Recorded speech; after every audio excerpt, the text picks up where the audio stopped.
flex, the livest one in the section. Fit the runner, boy, you nigga, no question. You will run a motherfucker hot stepping. Hey, you never had a big enough weapon.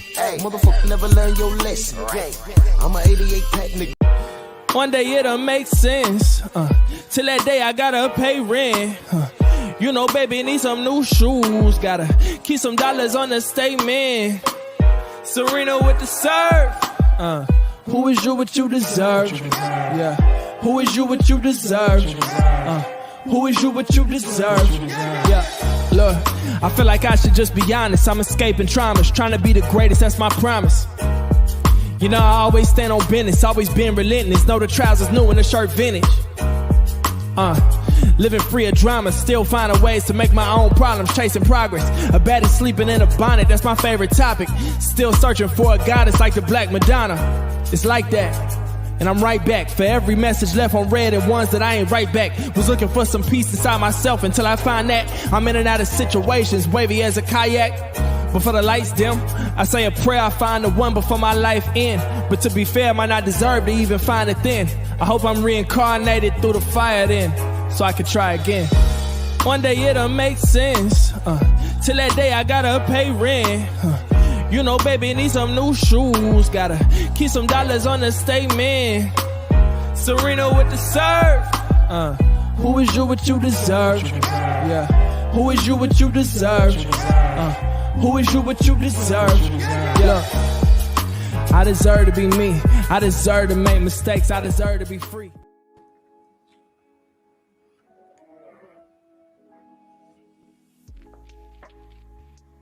Yeah, buddy. Yeah, buddy. Lightweight. Lightweight, baby. Oh, it's time to bleed this morning. It's time to bleed. Drew Titan Bronx on deck. Shout out to the mighty LDBC. Let's do this roll call real quick, because I made my decision and I'm gonna back it up with the facts. And it was a hell of a year for boxing. It was. But I don't have enough time to do a complete year in review, but it was a hell of a year for boxing. And I'm going to explain why Devin Haney stands out. I'm going to explain. And we're going to thank his supporters, and we're going to give a super shout out to the haters, because y'all did nothing but prove the point. We'll get to it. Let's do this roll call. Eric H. Cortez Bowles. Ratchet since 91, the brother Eric Jordan, always in the building. Sam Mack, Shogun, Jose Diaz, Mo G, Beezy, what's going on? That's right, last Friday of the year, we made it. Last Friday of the year, and we're like, F it. Cassandra, salute, sis. Picasso, Joseph Wiggins, Kevin Dunbar, Eric Jordan, early in that super chat, salute. He said, lightweight. Salute to you, good brother. And I appreciate you. I appreciate all of you. Salute to y'all, man. Y'all make the show. Y'all make the show. So many mornings I got up and like, man, I even want to do this, but I have a responsibility. And once I get cooking, I'm like, all right, I'm at home now. I'm good. Salute to y'all, man. No, that's not Joey Badass. I forget the name of that young brother. I actually heard it, and I had to jab at the internet to see if it was safe to use, and it was. And I hope y'all paid attention to the lyrics of that song, because that's why I put it there. I was going to put some instrumental there and just narrate through it with some words, but I listened to the song and I said, man, that song actually applies to what Devin is accomplishing. Serena with the serve. Who is you what you deserve? Who is you what you deserve? And then listen to the lyrics of the song. I'll play it again if you need to hear it. It's very, very important. Listen to the lyrics of the song. I said, man, that sounds just like what Devin's dealing with. He ain't crying about nothing. He's just doing the work. He's doing the work. Rod Neal, Cop Aborigines, King Corleone, CT Fat Boy, Art Hostage in the building. Salute, good brother. How are you? Yeah? Yep. Main biker, Jamal Robinson. Yeah, man. Man, listen. I appreciate that, Art. I appreciate that. I speak from the heart, and then every now and again I turn around and look at my body of work, and I'm like, you know what? I was on it, and I stuck by everything. I'm not perfect, but I stuck by everything. Tay, ex-wife, what up? Dill Spoolie, Marvelous, what up? See if I got a majority. Y'all smash the like button, ladies and gentlemen. Jeff Spark in the building. Salute to you, good brother. My brothers everywhere. Salute. Gaza, bro, I know. That's why, that's why we're here. That's why we're here. You got to remember those pound for pound lists. I mean, I know the Charlos are going through something right now. But remember, when Jamal, he was still undefeated, when he was active, and Jamel was undisputed, neither one of them were on the list for a long time. And then when they threw Jamel on there, he wasn't high enough. And I'm like, yo, come on. So that's why I don't pay attention to Ring or ESPN, and they can go to hell. They've given Trainer of the Year to people that didn't deserve it for a long time. You know what I mean? No smoke in the building. 88 Sports Talk, salute. You know what I mean? So as you can see, I just did this last night. Devin Dream Haney, 2023 Fighter of the Year. And those two names above him, those two people above him, put it over the hill for me. And you still see Shakur in the audience back there, scheming and plotting, the snake fist fighter that he is. There he is back there. If you see him, he's going to be popping up in a lot of memes this year. Like Where's Waldo, or like Where in the World is Carmen Sandiego. You're going to have to look for him. I'm going to put him in a lot of memes. It's like, oh shit, there goes Deontay Wilder smoking a cigar with Malik Scott and Shaq. And what's Shakur doing back there? Oh, look, Drew put up a poster of Captain America fighting the Red Skull. And what's Shakur doing there? Oh, look, two fat bitches rolling on the floor, eating pudding. And what's Shakur doing back there? Yeah. Demon, what up, man? Yeah, that's the type of time I'm on. So, yeah, man. So, got a guest this morning. Sensei Stormy B-Man in the building. What's good, brother? Hey, man. I'm sitting up here cracking up with you talking about Shakur being in the backdrop of those images. I'm inclined to continue to call him Shitty Cuz, right? Shitty Cuz, yeah. So we'll call him Cuzzos, not Thanos, but because Thanos was always lurking in the backdrop. So Cuzzos is better. Isaiah, what's good? Demon, what's good? MXC, what's going on? So let's get to it, man. Devin Haney.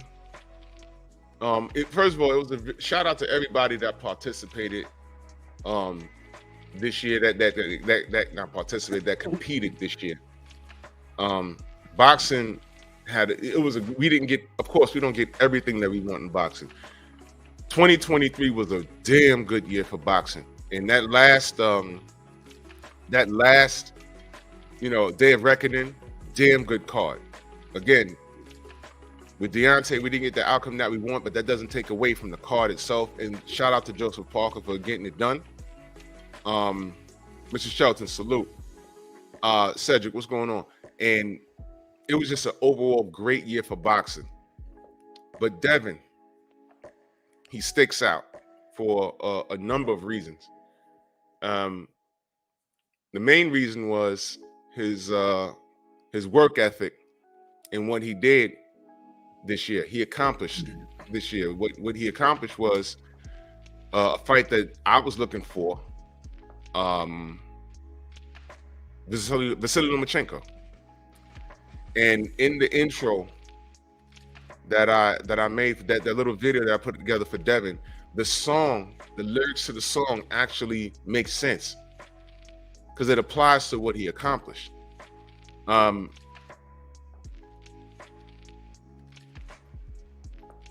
I went back and watched that fight several times with Vasily Lomachenko, and I don't care how you feel, because I've come to the understanding that the people that think that Devin lost that fight, I'm just gonna go ahead and say it. I didn't like him in the first place, because all Devin wants to do is put in the work, and every time he wanted to put in the work, all people did was cut him down. And I need you guys to understand something. After he beat Kambosos twice, because he did it twice, he could have just went to 140. Believe me when I tell you, Lomachenko wasn't even looking for him.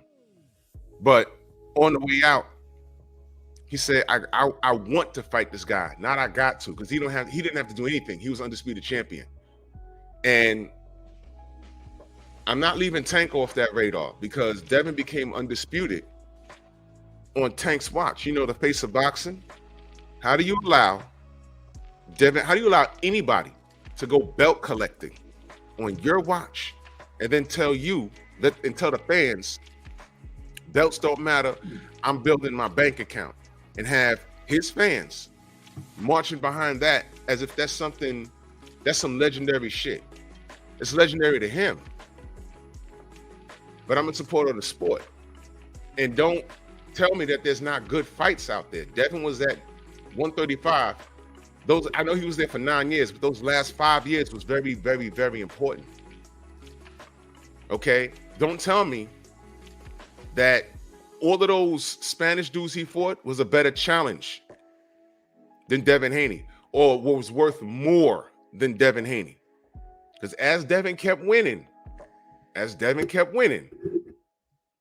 the more he got ignored. And while we was like, yo, what about Devin Haney?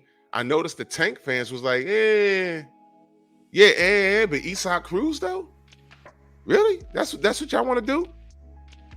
That's what y'all want to do? All right, you know I had to upload this. And shout out to the general, because he asked us to upload and share it. Look at these people. Now, with the exception of Ryan Garcia, because, you know, he's an internet star or whatever. All right, so I get it. But seriously, man, he could have made the same money with 4 names on there. And right now, if he fought Devin right now, they're going to do more than what him and Ryan did. And the fight's going to be better. Because guess what, y'all? I can't find one person with a rational thought that thought Ryan was going to beat Tank that night. We've never seen Tank in a fight where there was an element of danger. We've seen that with Devin. Y'all are so scared of Devin Haney. I'm talking to the Tank fans now.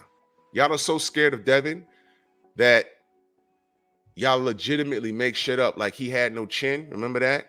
Because Linares, who can crack? Don't Linares got more knockouts than Tank got fights? What does that tell you? And he didn't drop him. I'll tell you who he did knock on his ass, Lomachenko.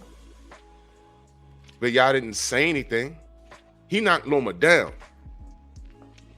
Devin got hit, wobbled back to the corner, came out, got his legs back, and then round 12 got back to business. It was still a wash, but y'all don't talk about that. He didn't have to fight Lomachenko. He says, no, I got to get him, and I'm going to try and get Shakur. Now watch this. Your man Tank isn't even trying to get Shakur. Coach Cal was on Marco's Live, and I played it several times. He don't want Shakur because he moves too much. His style provides problems that he can't coach Tank into solving. He said that, not us. So get that out of there. And now Devin is too big. Y'all said that. Tank didn't say that. Y'all said that. Coach Cal said, well, at what weight? So I don't know how we got here. And I said, well, damn, Devin is clearly scaring the shit out of these guys. Hold on, before I go any further. Did I lie at anything just now? Is this all opinion or is this factual? The Coach Cal situation, the Shakur situation. Am I lying about any of this? No, this happened. And now they're playing the numbers game. And I don't need to get into all of that. I don't even need to get into all that because the A-Sides is the one that makes the offers, right? We're still waiting. We're still waiting. This is the face of boxing, right? We're waiting on an offer. What? The 20 million is not good enough? Or he just said no. Fine. Tell me what you want and tell me who you don't want involved. Tell me what you want. He just said, no, oh, wait, what, 20 is not enough? You want 25? You want 30? What do you want? No, he just said no. Tank said no. And I'm like, oh, okay. Where's the, okay, so fine. Moving on. So now Devin dominates 135 because that's what he did.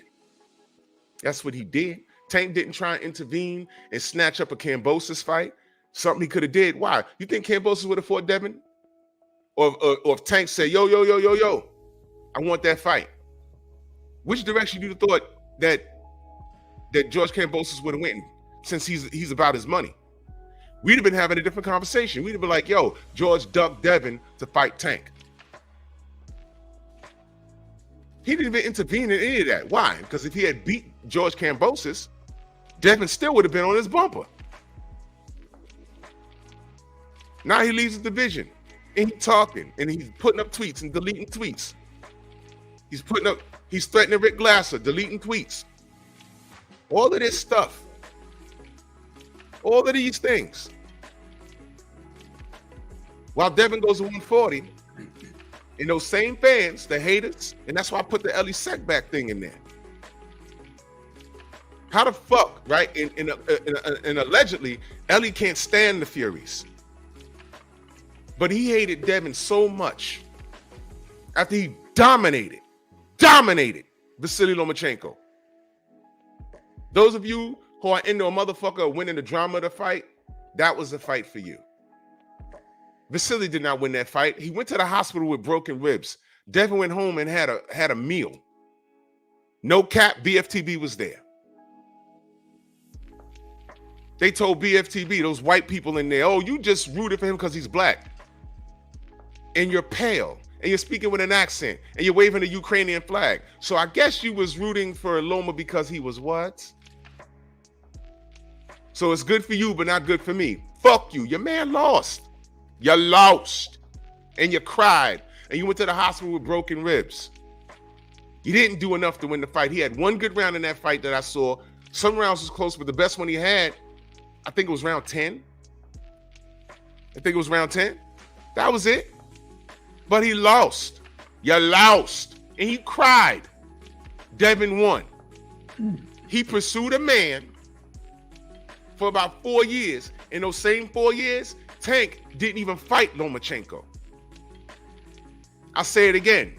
Those 4 years that Loma was on Tank's ass, Devin was on his ass and Tank's ass. Pause. And then when Shakur came in and y'all putting this mythical crown on him, he's on his ass too. Nobody wanted it. Loma at least got in there. He lost, but he got in there. Goes to 140. And that hatred carried over to 140. There was people saying that he was going to get knocked out. Ellie Sackback said that he was going to knock Devin out. I have the audio. He snuck it in while talking about something. Then calls him boring. This is the Floyd Mayweather conversation all over again. Pillow-fisted, boring, no chin. Goes to 140. He beat Regis' ass. Now he's on drugs. Jack Johnson. The Jack Johnson treatment. You know, when he knocks a motherfucker down, oh, he can't hit that hard. He's cheating. He got something in his hands. Give him a 50 count. That referee was probably a descendant of Jack Reese. Give him a 50 count. Wake him up. That motherfucker got up off the floor. Yo, I don't want to go back out there. No, you got to do it. I don't want to go back there. Jack knocks him on his ass again. This is crazy talk.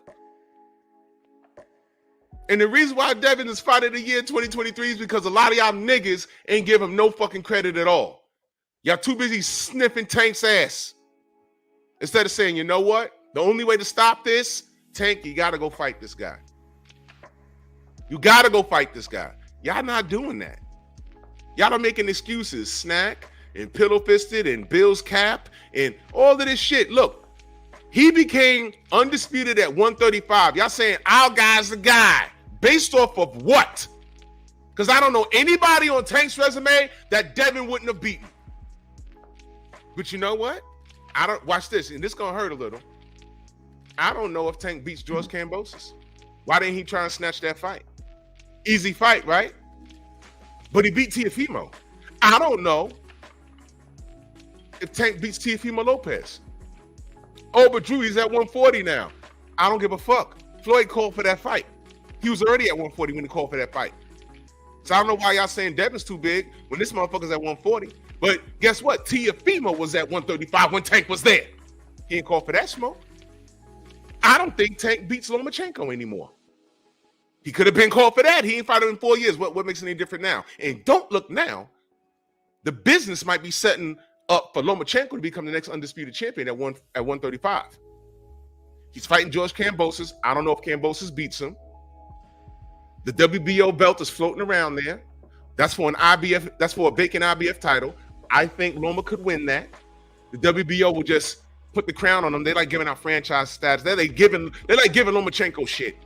So he'll be WBO and IBF unified. That leaves Shakur with the WBC and the WBA up in the air that Tank didn't want. That Tank didn't want. Why? I did a video on it. Because that would mean he has a responsibility. Shakur and Lomachenko. Two names he's not even mentioning. Is this your king? Devin's running it. Before he left 140, he said, you know, I'll be drained, but by the way, hey, shitty cuz, you want smoke? And I'm worth mine. I'm tired. Fuck you, nigga. Next. Stay in San Juan, looking for your daddy's grave, whatever the fuck's going on with you. Devin, 2023 Fighter of the Year. Sensei, your thoughts? Yeah, first of all, salute and thank you for having me this morning. Salute to the chat. I saw everybody out there, you know, greeting. I can't greet everybody at one time, so in the chat moving kind of fast. So I just wanted to say salute to everybody that's out there, the family in the chat. Happy New Year. Listen, one of the things I talked about Devin and his accomplishments over this past year and a half, almost 2 years cooking now, that is a prominent topic, but not enough people discuss this. When you have a fighter that the PTB is kind of working their magic to keep them on the outskirts, but they continue to be a part of conversation because of their abilities, their incentive-driven approach to the sport, and the desire to want to be the best at what they're doing by taking on all comers and things of that nature. One of the things that I spoke about is the fact that even in closely contested matches, the consideration of these particular fighters, in this case we're talking Devin, the bar is so high. It's like if it's a close round, the other guy won it. Right. If it's going to a decision, maybe he didn't pull it out. You know, Right. These kind of things which are just ridiculous because of what he's up against. A close fight against Lomo, where Lomo did not win this fight, it gave them a chance to take stabs at it once again. But the thing about it is, you could clearly see the difference in the ability of the fighters. If you, like Drew said earlier, if you do not like a particular fighter, in this case, Devin, you're looking for any resolute of hope that you have an opportunity to take the stabs at him as well. And we've seen fighters compete with Loma very well and still lose against him. Mm-hmm. Had he started a round or two earlier against Teofimo, they would have taken that fight from Teofimo. Yep. we've seen these things take place, but certain fighters like a Teofimo don't have the same restrictions on their considerations like Devin has.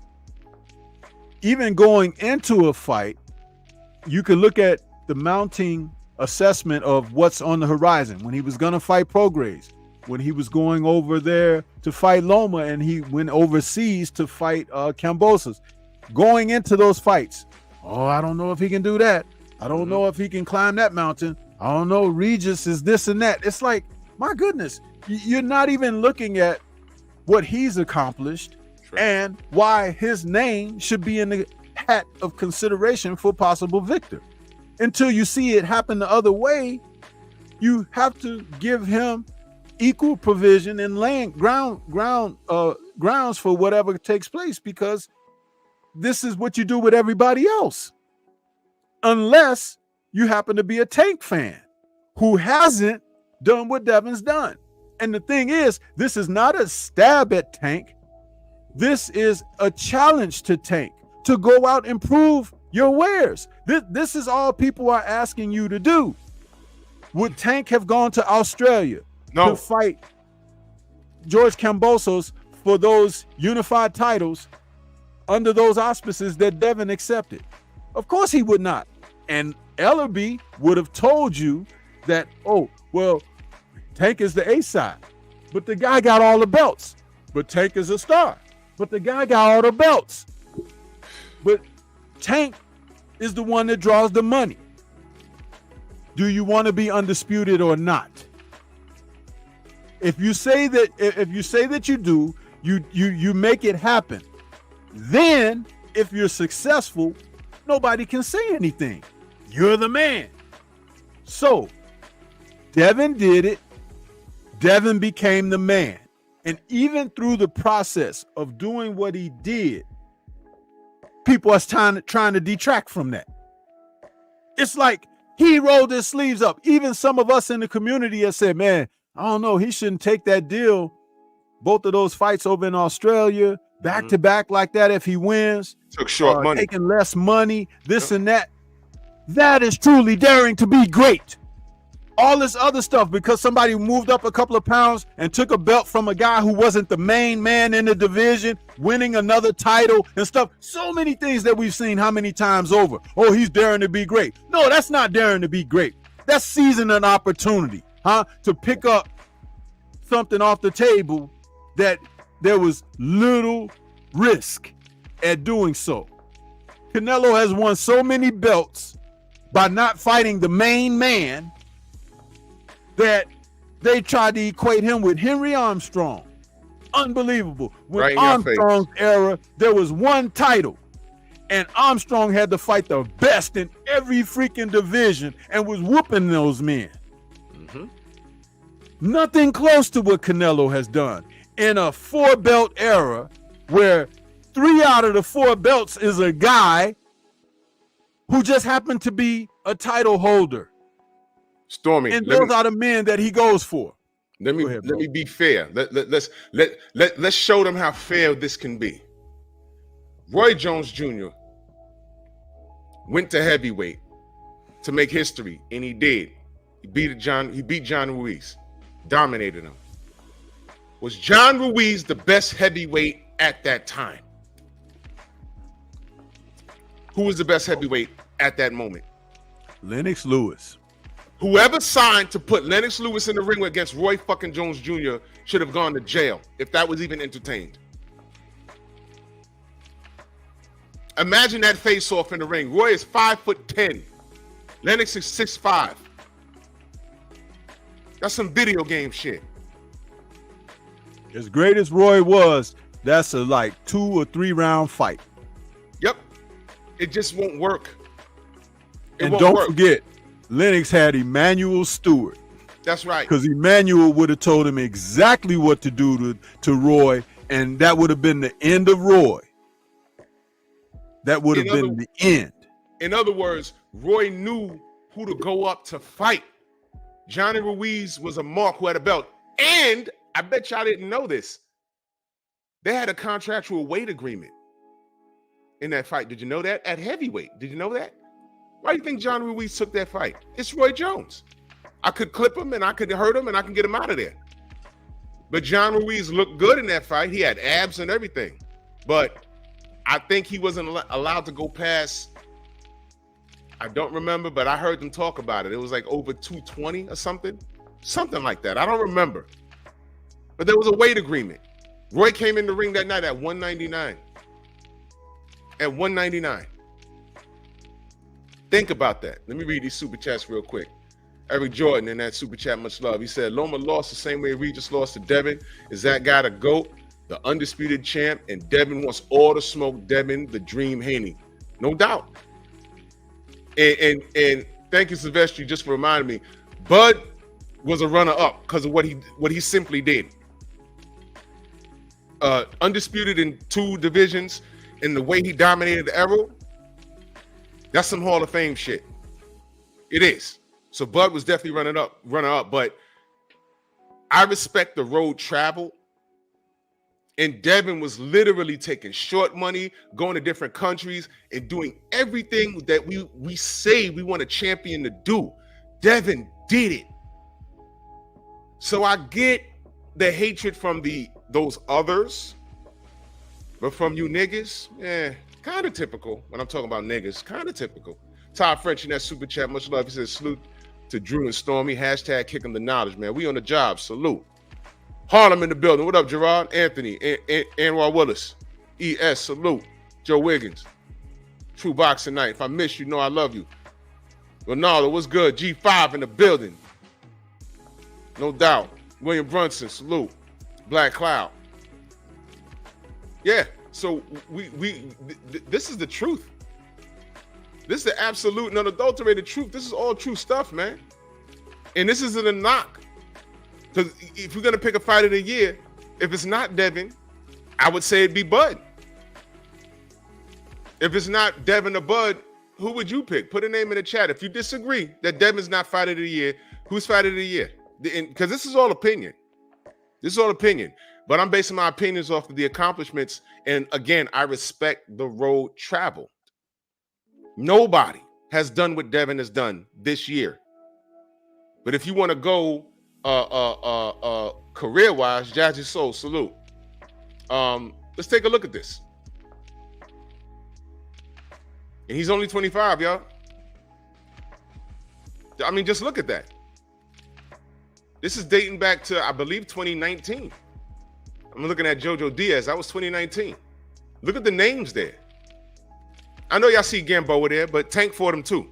Let's not do that. I saw a picture of Gamboa and Devin. Devin was like fucking 13. You know? So Gamboa was a durable guy. I mean, tank for him, for God's sakes, right? Jorge Linares, Jojo Diaz, Vasily Lomachenko, Regis Prograis, Kambosos twice in Australia to win undisputed and defend it. That's what made me nervous. But I'm not sure if Kambosos retained his titles. I'm still not sure if Tank fights him. You know why? George ain't gonna stand in front of him either. And George showed heart. When Teofimo had him in trouble late in their fight, he showed heart. You know, I'm not sure what y'all want from Devin. I'm not sure. Let's play the game. Let's play the game. Steve L, salute. PGH, salute. Acondo, my brother. Let's play the game. What do y'all want to see Devin do at this point? What do you want to see him do? That's a fair question, right? No, you're right, Cortez. He wasn't fighting Linares either. And Linares was there the whole time. There was smoke out there. There was smoke. And the sensei's right. He went up and fought Mario Barrios, and that was a tough fight. But Mario was not the best dude at 140. I mean, come on. Devin went up to 140 and wanted a champion. I mean, Tio got a belt, but we know what time it is with that. Tay Jones in the building. Salute. We know what time it is with that. You understand? What do y'all want to see Devin do other than go away? Other than go away, what do you want to see him do? Tell me, put it in the chat. For those of you that are down on Devin, or you homos want to go down on Devin, what do you want to see him do? What is he not doing? Tell me, what is he not doing? Let's do that. Tell me what he didn't do. Because I'm saying he's fighter of the year 2023. And I know, yo, Drew, you on Bill's payroll, all of that shit, blah, blah, blah, blah, blah, blah, blah, blah. What do you want to see Devin do that he's not doing? I'm glad Jose said that. Because I got a video coming up about that. I'd like to see him do that, but Didn't Team Matias say that they were going to have an answer 2 weeks ago? They said next week. Wasn't that 3 weeks ago? I'd like to see Matias too. Definitely. He's the boogeyman, right? Damn, how did we get here? Yeah, Jose, I'd love to see it, but isn't that on Team Matias? Or do we have to call Peter Khan again? You know what I mean? So, I mean, yeah, man, Jose, I definitely want that, but we're waiting on a callback, right? Didn't they say Stormy, didn't they say we'll have an answer next week? That was like 3 weeks ago now, right? Yeah. So wouldn't that make Team Matias liars? Oh, my God. Whoa, what the What? Where the videos calling Team Matias liars? You know, 3 weeks ago, you know, because you say Bill's name long enough, he pops up. He shows up on our live on Sunday. He's talking, and he told me, Stormy, and Tay Jones on the panel that we've reached out to Team Matias. That was news. Breaking news, nigga. I said, oh, shit. The next day, people saying he's a liar and Peter Khan don't even work with the team and blah, blah, blah, blah. I'm like, whoa, I don't know nothing about no Peter Khan. People educate me on Peter Khan. I said, all right, great. So I'm saying if Bill reached out to Peter Khan, he must have thought that Peter Khan has something to do with Matias. All right, Bill made a mistake. But I wonder how long the conversation held. Hey, Bill, I don't work with Peter, but good win, though. I mean, hey, Bill, I don't work with Team Matias, but good win, though. Call the right guys. I don't work with them. Hang up the phone. And then you find out that Peter Khan called Bill, which made it more of a circus. I said, wait. He called him? That is weird. That is weird. And y'all did nothing. I pulled up he's on BoxRec. He has an email and a phone number. Y'all boxing big heads that like to call Bill a liar. Y'all didn't call Peter Khan and leave a message with the secretary, send him an email. Why did you call Bill Haney in reference to Team Matias business? That's a fair question. It's not disrespectful. Y'all didn't even do that. But there was a million videos calling Bill a liar. That video that I put up, where it said, when I clipped from my live and I said, Matias ducks Haney. Over 3,000 views and like 100 and some odd comments in there. I never got that on a short video. I said, what the fuck's going on in here? Do more research. Do more research. The man came to my live and said that shit. That is the research. He said it, not me. Oh, but Bill be capping. Bill be lying. The next day, Team Matias pulls up on the Boxing Voice, and guess who pulls up on the phone? Bill. Okay, I was talking to the wrong guy. Now, I'm talking to the right guy. What's up? And what did Team Matias say? We'll have an answer next week. Motherfucker, that was 3 weeks ago. Are y'all gonna do your videos calling Team Matias liars? Because that's 3 weeks ago. Not one, not two, 3 weeks ago. All they had to say was, yo, we're healing up. We'll let you know after New Year's. And not be specific. I'd have been cool with that. You didn't do that. They said next week, and we're waiting and waiting and waiting. I want that fight. This is the boogeyman, right? But y'all just gonna watch this. Why don't Tank just run up to 140 and snatch that work? The pace of boxing is a bigger payday, right? Why don't Tank do that? He won't. Y'all not gonna call anyone else a liar though. Y'all not gonna say Team Matias is capping. Y'all not gonna do that. Because just a second ago, Bill was lying. You see how y'all are? You see how you niggas are? There ain't no but a bunch of niggas doing this. You see that? Again, did I just lie to y'all? Did I just lie to y'all? Michael Edwards, salute. Jay, what's going on? That's the weird part. Peter Kahn called him. When I found that out, I said, oh, whoa, whoa. Green Hulk, what up? I was like, whoa, what the fuck is he calling him for? I thought Bill called him, and I said, Bill called him. It's an accident. He's not that inept.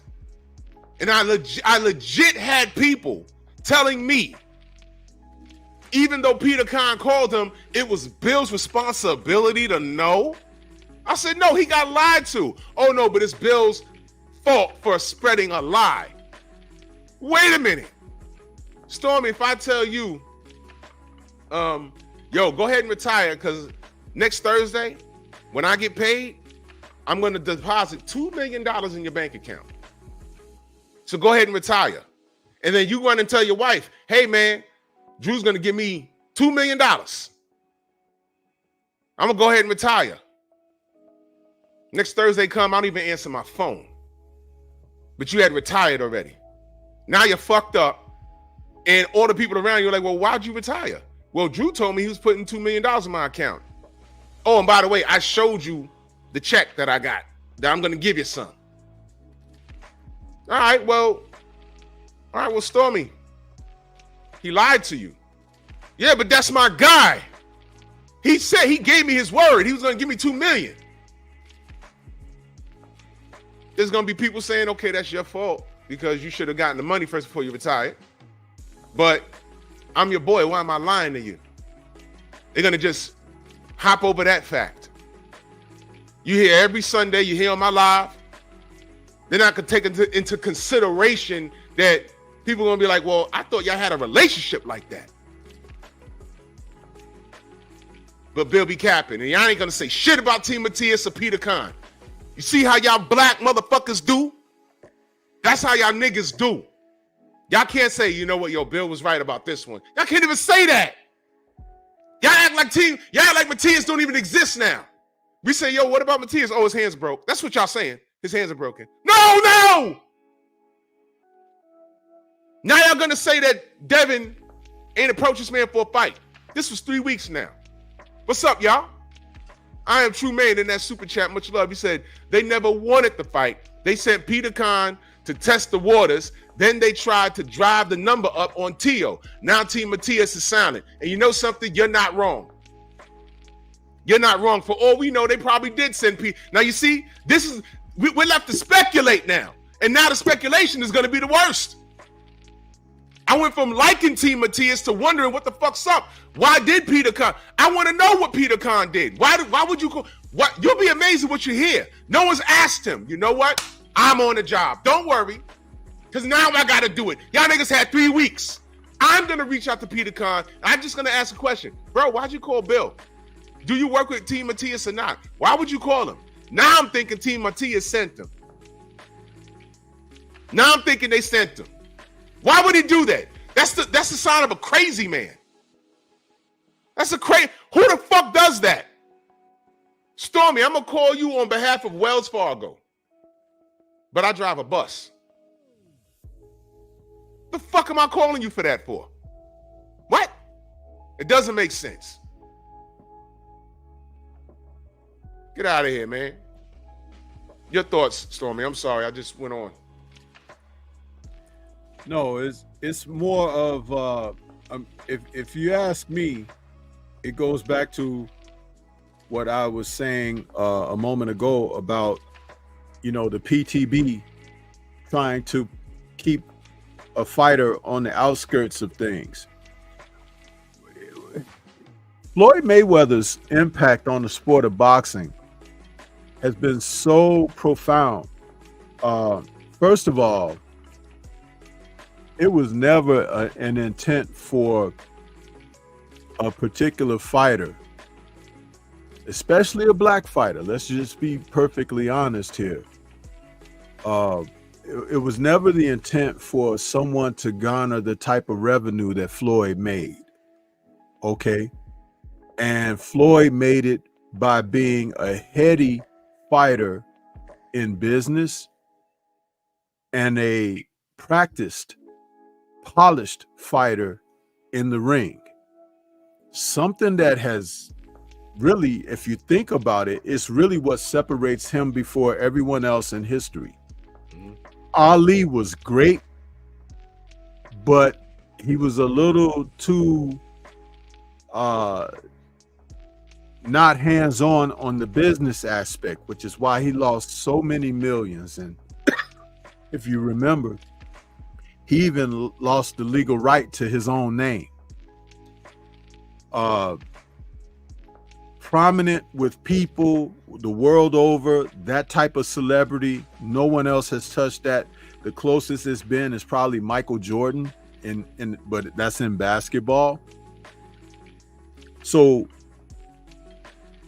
anyone or any potential fighter that's on the radar that might be able to emulate Floyd, they own it. They watching. They cutting corners and setting up roadblocks and things like this. Preliminary, before you even know who the guy is, they know. Because remember, I spoke about this about David Benavidez. David Benavidez was a young talent coming up in the gym, training under his dad, but sparring professional fighters. And people are talking, amongst boxing community. Hey, that young kid Benavidez, he might be all right one day. You know what I mean? It's like you done sparred him. You got some former champions. People in the gym with him working. He's giving them good work, but he's a young kid. He's like 18, 19 years old, kind of heavy, needs to drop weight. But they're like, that kid is all right. Well, where do they want to have him at? Well, we're looking at having him at professionally. We want to have him at super middleweight. You don't think that Canelo and certain other fighters that were in their prime and prominence at the time are looking at that and be like, okay, well, I know I'll keep him on my radar, but I'm gonna, I'm gonna make sure I don't have to fight that. Even to the degree that you preliminary start saying things like, I'm not fighting any more Mexicans. I represent Mexico. Listen, we just saw a Mexican fight the other day. That kid, what was his name? He beat up Ramirez. Yeah, Ramirez. Yeah. Came from Canelo's hometown, Sinaloa, or was it Culiacán? Now, that's exactly what I meant when I said the reason that Canelo don't want to fight those guys is because they're all like he was when they were young and hungry and everything. And that ain't silk pajamas he wears to his weigh-ins, the designer specs, all of that. He ain't looking to go through that because those guys are gonna take you to hell and back. But guess what? Devin turned pro in that element. There you go. Thank you. Say People it again. don't want to give him credit for that. He turned pro in that element. There you go. Now, I'm not getting off track. Let me bring it back to where I'm talking about what you're saying about Matias and his people. Roadblocks. Do you think for one moment that Matias is going to be the guy to represent 140 going far into the future? He's a limited fighter. Yes, he's strong. Yeah. Yes, he has a hard punch, but he's lost already to a lesser fighter. And the fact that they have that representation there, if they could set up roadblocks, because Devin is good. But unlike Floyd, he's already a self-made man. He's promoting his fighters and everything. And he's 24, 25 years old. That's right. So he got the jump on Floyd.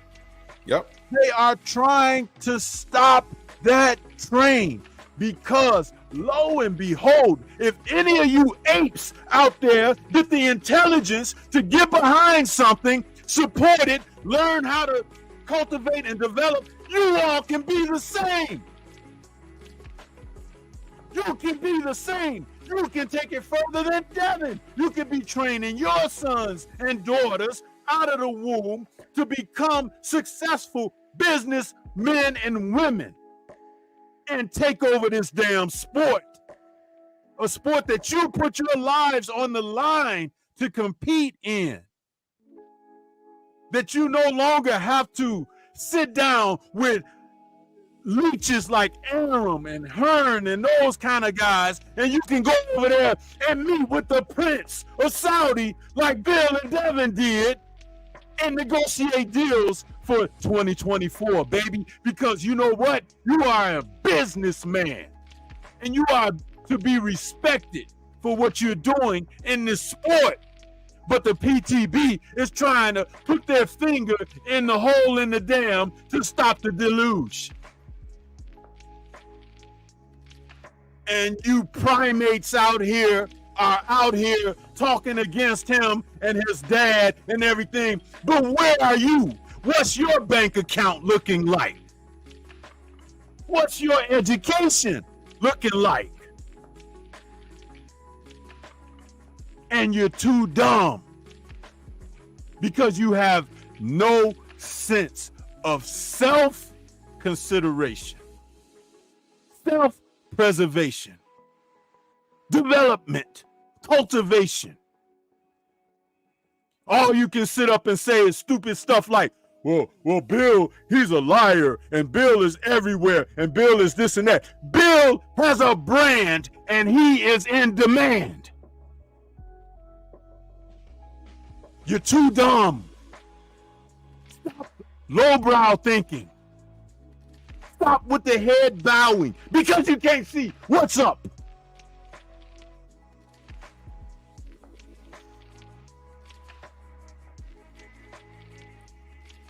Y'all awake? Do y'all understand? I'm glad the sensei brought that up. Bill and Deb was over there with the Prince, not because they can afford to go on their own dime, because they can. Do y'all know they were invited? Well, you know what? Don't get me lying. Don't listen to me. Don't listen to me. But if you think, let me say this, because let me retract that statement. I don't know if they was invited or not. I don't know. But what I do know is they fucks with the Haneys over there. And what I do know is if you think that they weren't talking business over there, you're crazy. Tank just turned Muslim, didn't he? Uh-oh. Why did he do that? And I gave him credit. But the more I sit around and think about things, I'm like, He bought the block. That's noble. They tried to burn it down. That's foul. The judge won't let him leave Baltimore, but he needs to leave Baltimore to train. You know, he changed his name and everything. All of this sounds noble on the outside. Tay said the Sheik. Yes. And it all seems a very coincidental to me. But I'm trying to look at the cup half full instead of half empty. What's his name now? Abdul Wahid? Tank Abdul Wahid? Great. But I can't help but to wonder. And I hope it's not. I hope it's not a play. Now, don't get mad at me for speculating. Because y'all sit back and underappreciate and lie on the Haitians all the time. And then when they do something noble, y'all still talking shit. Bill was still watching soccer in the Middle East yesterday. Just yesterday, he went live on his Instagram. Just yesterday. And this man is giving us access. And y'all still running around calling him a goddamn liar. Y'all gotta be kidding me. But Tank, look at all right, leave personal shit out of it. All right, because there's no comparison. Leave the personal shit out of it. Because Bill is Deb's father and they're in business and whatever. But look at the roads traveled career-wise. Look at Tank's career, look at Deb's career, and look at where they are right now. You see, you might have been able to play that game. Prior to the Lomachenko win, you might have been able to tell me that Tank is the A side. You know what? You can't tell me that anymore. I'm not hearing it. Deb was chasing down everybody at 135. Tank was not. Tank at this point, and you could tell me he's a dog and he's a great fighter and he got punching power. All of that may be true. But I'm looking at the resume and he hasn't done the work. I have a show on Pep Talk called Women Say That Men Haven't Done the Work. And I'm asking, what's the work? It seems like the sexy thing to say. You haven't done the work. Men haven't done the work. What's the work? And these bitches can't tell us. So I'm asking y'all, what work has Tank done? He knocked out Mario Barrios, and now all of a sudden y'all telling me that he said 140 was too big for him, but he called out Teofimo Lopez, who's at 140. And then not for nothing, Mario Barrios wasn't the best person at 140 to fight. You know, like how we accused Canelo Alvarez of legacy pattern. He tried to fight Badu Jack at cruiserweight, and he's happy to answer the phone. Oh yeah, I want a Canelo fight. What you mean I got to drop down 25 pounds? And Badu Jack is not fat. Drain him. He said, fuck you, go fight Benavidez while you're at it. And bang the phone on him. And thank you, Badu Jack, for not selling your soul. Thank you. So if we can hold Canelo accountable to that, well, we can, his fans can't. That you let them tell it, Badu Jack ducked him and ducked the payday. That's the only thing they can stand on. I apply the same thing to Tank. If Tank can't make 140, stay at 135. But if you're going to stay at 135, fight Shakur. He's not doing it because Coach Cal don't like that fight. Or fight Vasily Lomachenko. You ain't doing it 4 years. What makes you think that? What makes me think that you're going to do it now? If Kambosos beats Lomachenko, you're going to fight George. All three of those guys won't stand in front of Tank. They know better. What is Tank going to do? He already let Devin, because Tank is the guy, right? Well, he allowed Devin to become undisputed in the same division that he shared with him. How the fuck does your guy allow that to happen? Please explain. Wait, don't even bother. Because all y'all can say is, well, Tank pay-per-view sales and Tank's bank account and Tank's crashed up cars and blah, blah, blah. While y'all talking, Devin got to work. Devin was working.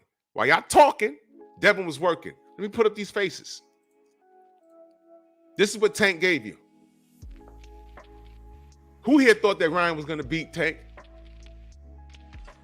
Who here thought that Eastside Cruz was going to beat Tank? Who here thought that Rolly was going to beat Tank? Huh? Nobody, with the exception of Devin, thought that any of these guys were going to beat Tank. I heard motherfuckers talking about they thought Kambosos was going to beat Devin.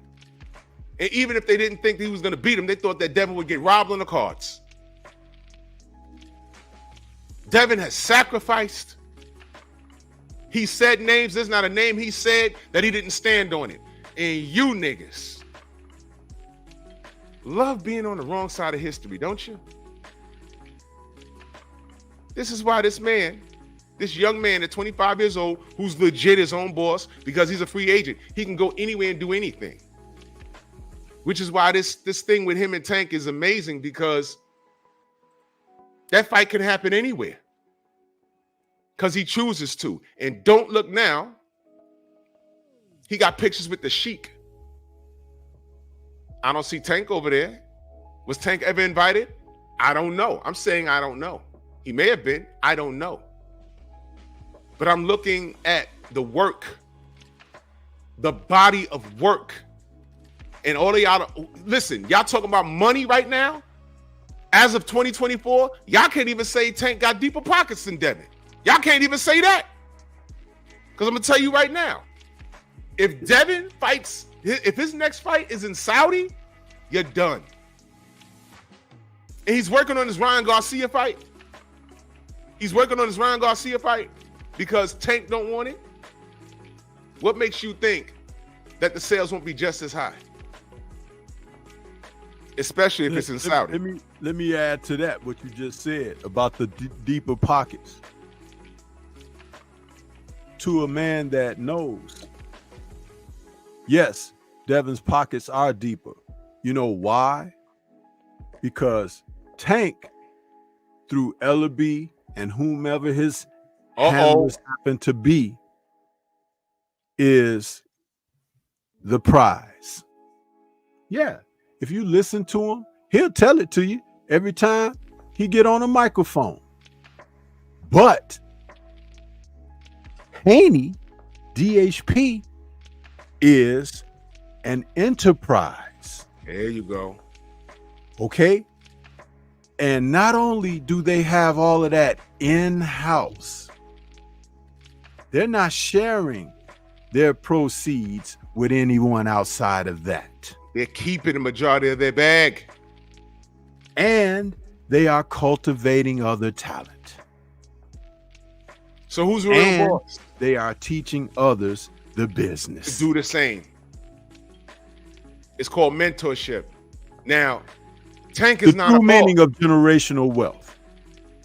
Here's the question, y'all. Don't look at the money generated. Don't look at the money generated. You got to ask yourself, how much of that shit is Tank keeping if y'all want to talk about money? How many people in Tank's pockets? And then think about how many people are in Devin's pockets. You can't say Eddie Hearn. You can't say Bob Arum. Bill works for Devin. Devin's a smarter businessman than Tank could ever be. Are y'all paying attention or y'all just talking? Nah, y'all just talking. Y'all just talking. Do your videos, though, about how I'm capped and how I'm on Bill's payroll. Nigga, I wish I was on Bill's payroll. How about that? I'm close to retirement. But I bet you Bill could cut me a substantial check where I said, you know what, the ends will be meeting like a motherfucker. This is just what I need. But I'm here talking to y'all. For free. Pretty well, Google pays me, but that's something else. But where's my lie? Where am I lying now? All right, there you go, hating on Tank. I'm not hating on Tank. I want what's best for him. But does he know any better? Makes you wonder, right? Does he know any better? How many people are in his pockets? Who's on his payroll? Who's he paying? Ellaby? Floyd? He done made what? He made 30 million.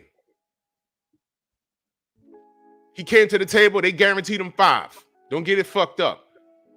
They guaranteed him 5. The rest came from the back end money. Him and Ryan walked away with something substantial. And check this out. Talking about being in his pockets. Go ahead. What'd you say? Talking about being in his pockets. Mm-hmm. Some of y'all dummies don't realize that when you start making some money, there's a way to protect your money. However, when you're all loosey-goosey with it, those who should never be in your pockets happen to get involved.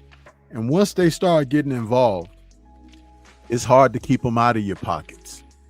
Yeah. I.e., the legal system, the courts. If you continue to be on the police blotter and you continue to go out there and do things that are counterproductive to your life, that's where they get you. Because the fees and everything from these attorneys and the legal system and everything, they will deplete you faster than anything. Yep.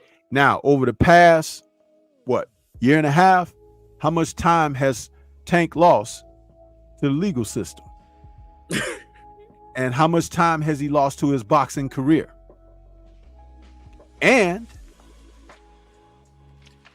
how much has he lost financially? They will never tell you that. Because it's an embarrassment. So you want to end up like being like little Mike Tyson? Yeah. Keep it up. Keep it up. Because you see Mike today, right? Listen. And Mike's lucky. Half of the behavior that comes from that man is because they broke him. Half of that behavior that you see of that man is because they broke him. And they broke him publicly. That's humiliation. When I say these things that I'm saying, I don't say them to try to pull somebody down or anything. I'm hoping to help lift someone up, that they can rise above these circumstances. It's like, dag, I never thought of it that way. Man, you put it in a way that now is crystal clear to me. That's all. Because if you are one that is a part of this, they can live off of your blood. Like parasites. I've talked about that. Vultures, leeches. This is what they do. A man who can make his own way and write his own ticket, that's power within itself. You see, people seem to get it confused. You don't want Tank to fail. I've made videos standing up for Tank.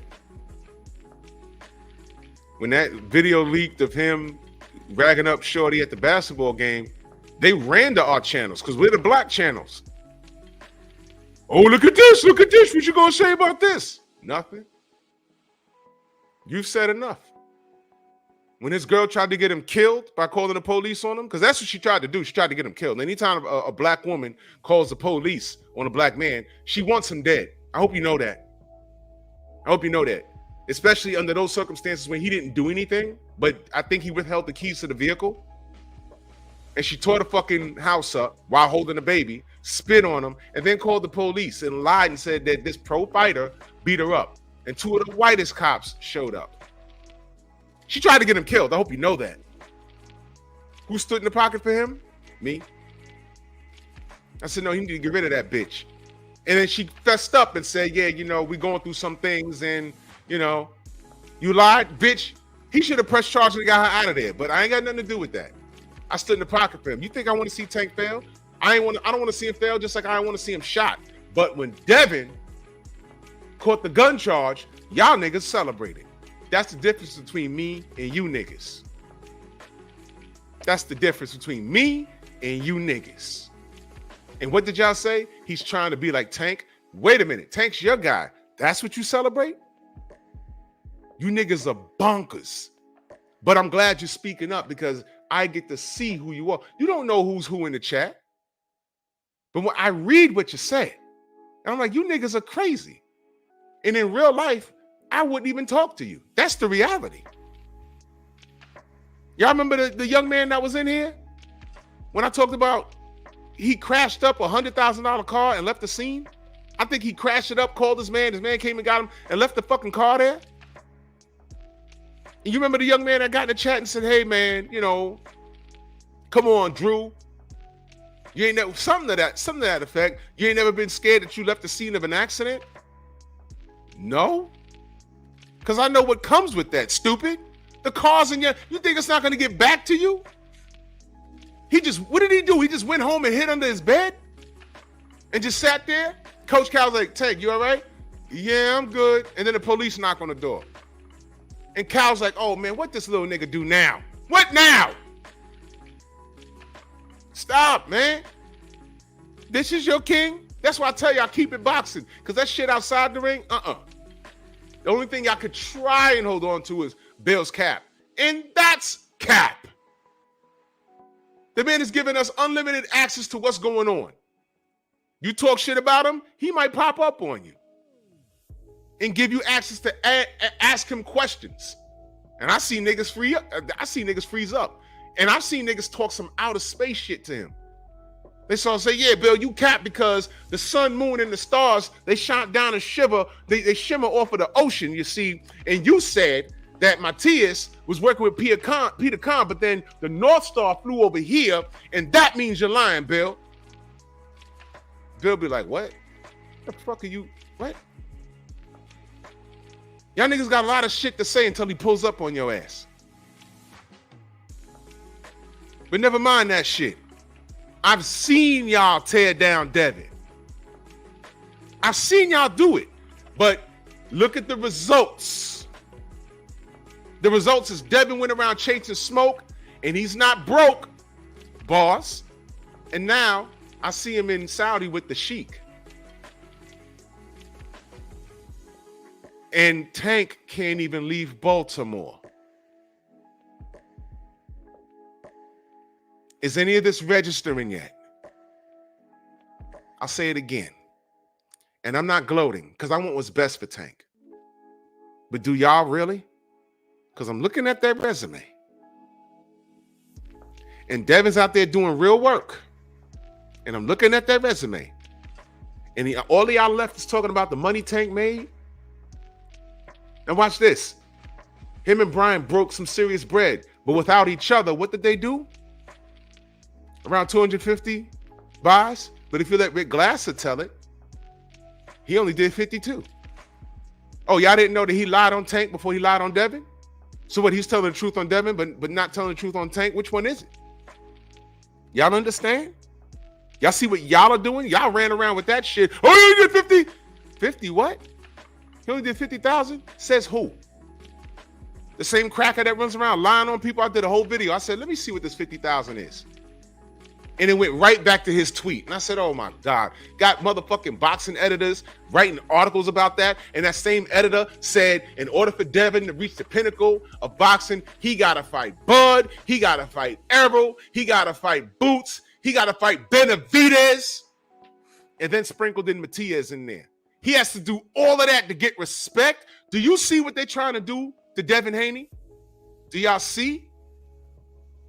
Or y'all just, I don't know, flossing your teeth with Tank's pubic hair? Because y'all not paying attention. But you see, if you want to hide something from a nigga, put it in the book. Y'all don't pay attention. That's okay. That's why I'm here. Because all I see is the work. And the work got Devin in Saudi with the Sheik. And the lack of work, the false work, got him not able to leave Baltimore. Anthony Bolton in that super chat, he says, if mama called him Tank, I'm going to call him Tank. It is what it is. Mind Matsumusa, my brother, he says the Haneys are the new black print in boxing. Whoa! They sure are. Whose career would you rather have right now? Right now.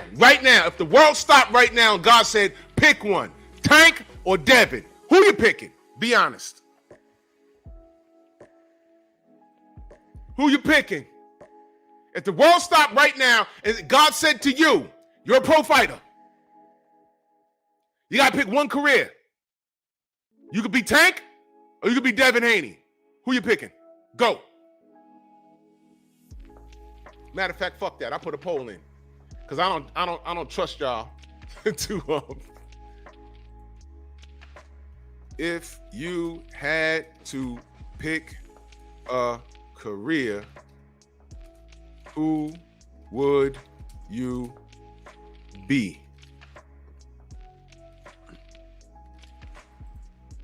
Tank? Devin. There you go. Everton, salute. There you go. Tank fans don't even want to be Tank. They wouldn't pick his career right now. Guess what? Listen carefully. I could do this shit all day. I could do this all day. Right now. You know what? I'll save that for another show. Because that's going to touch nerves. It really is. But if you think about it, y'all go ahead and vote. I'll wait a little bit. Niggas are amazing, boy, I tell you.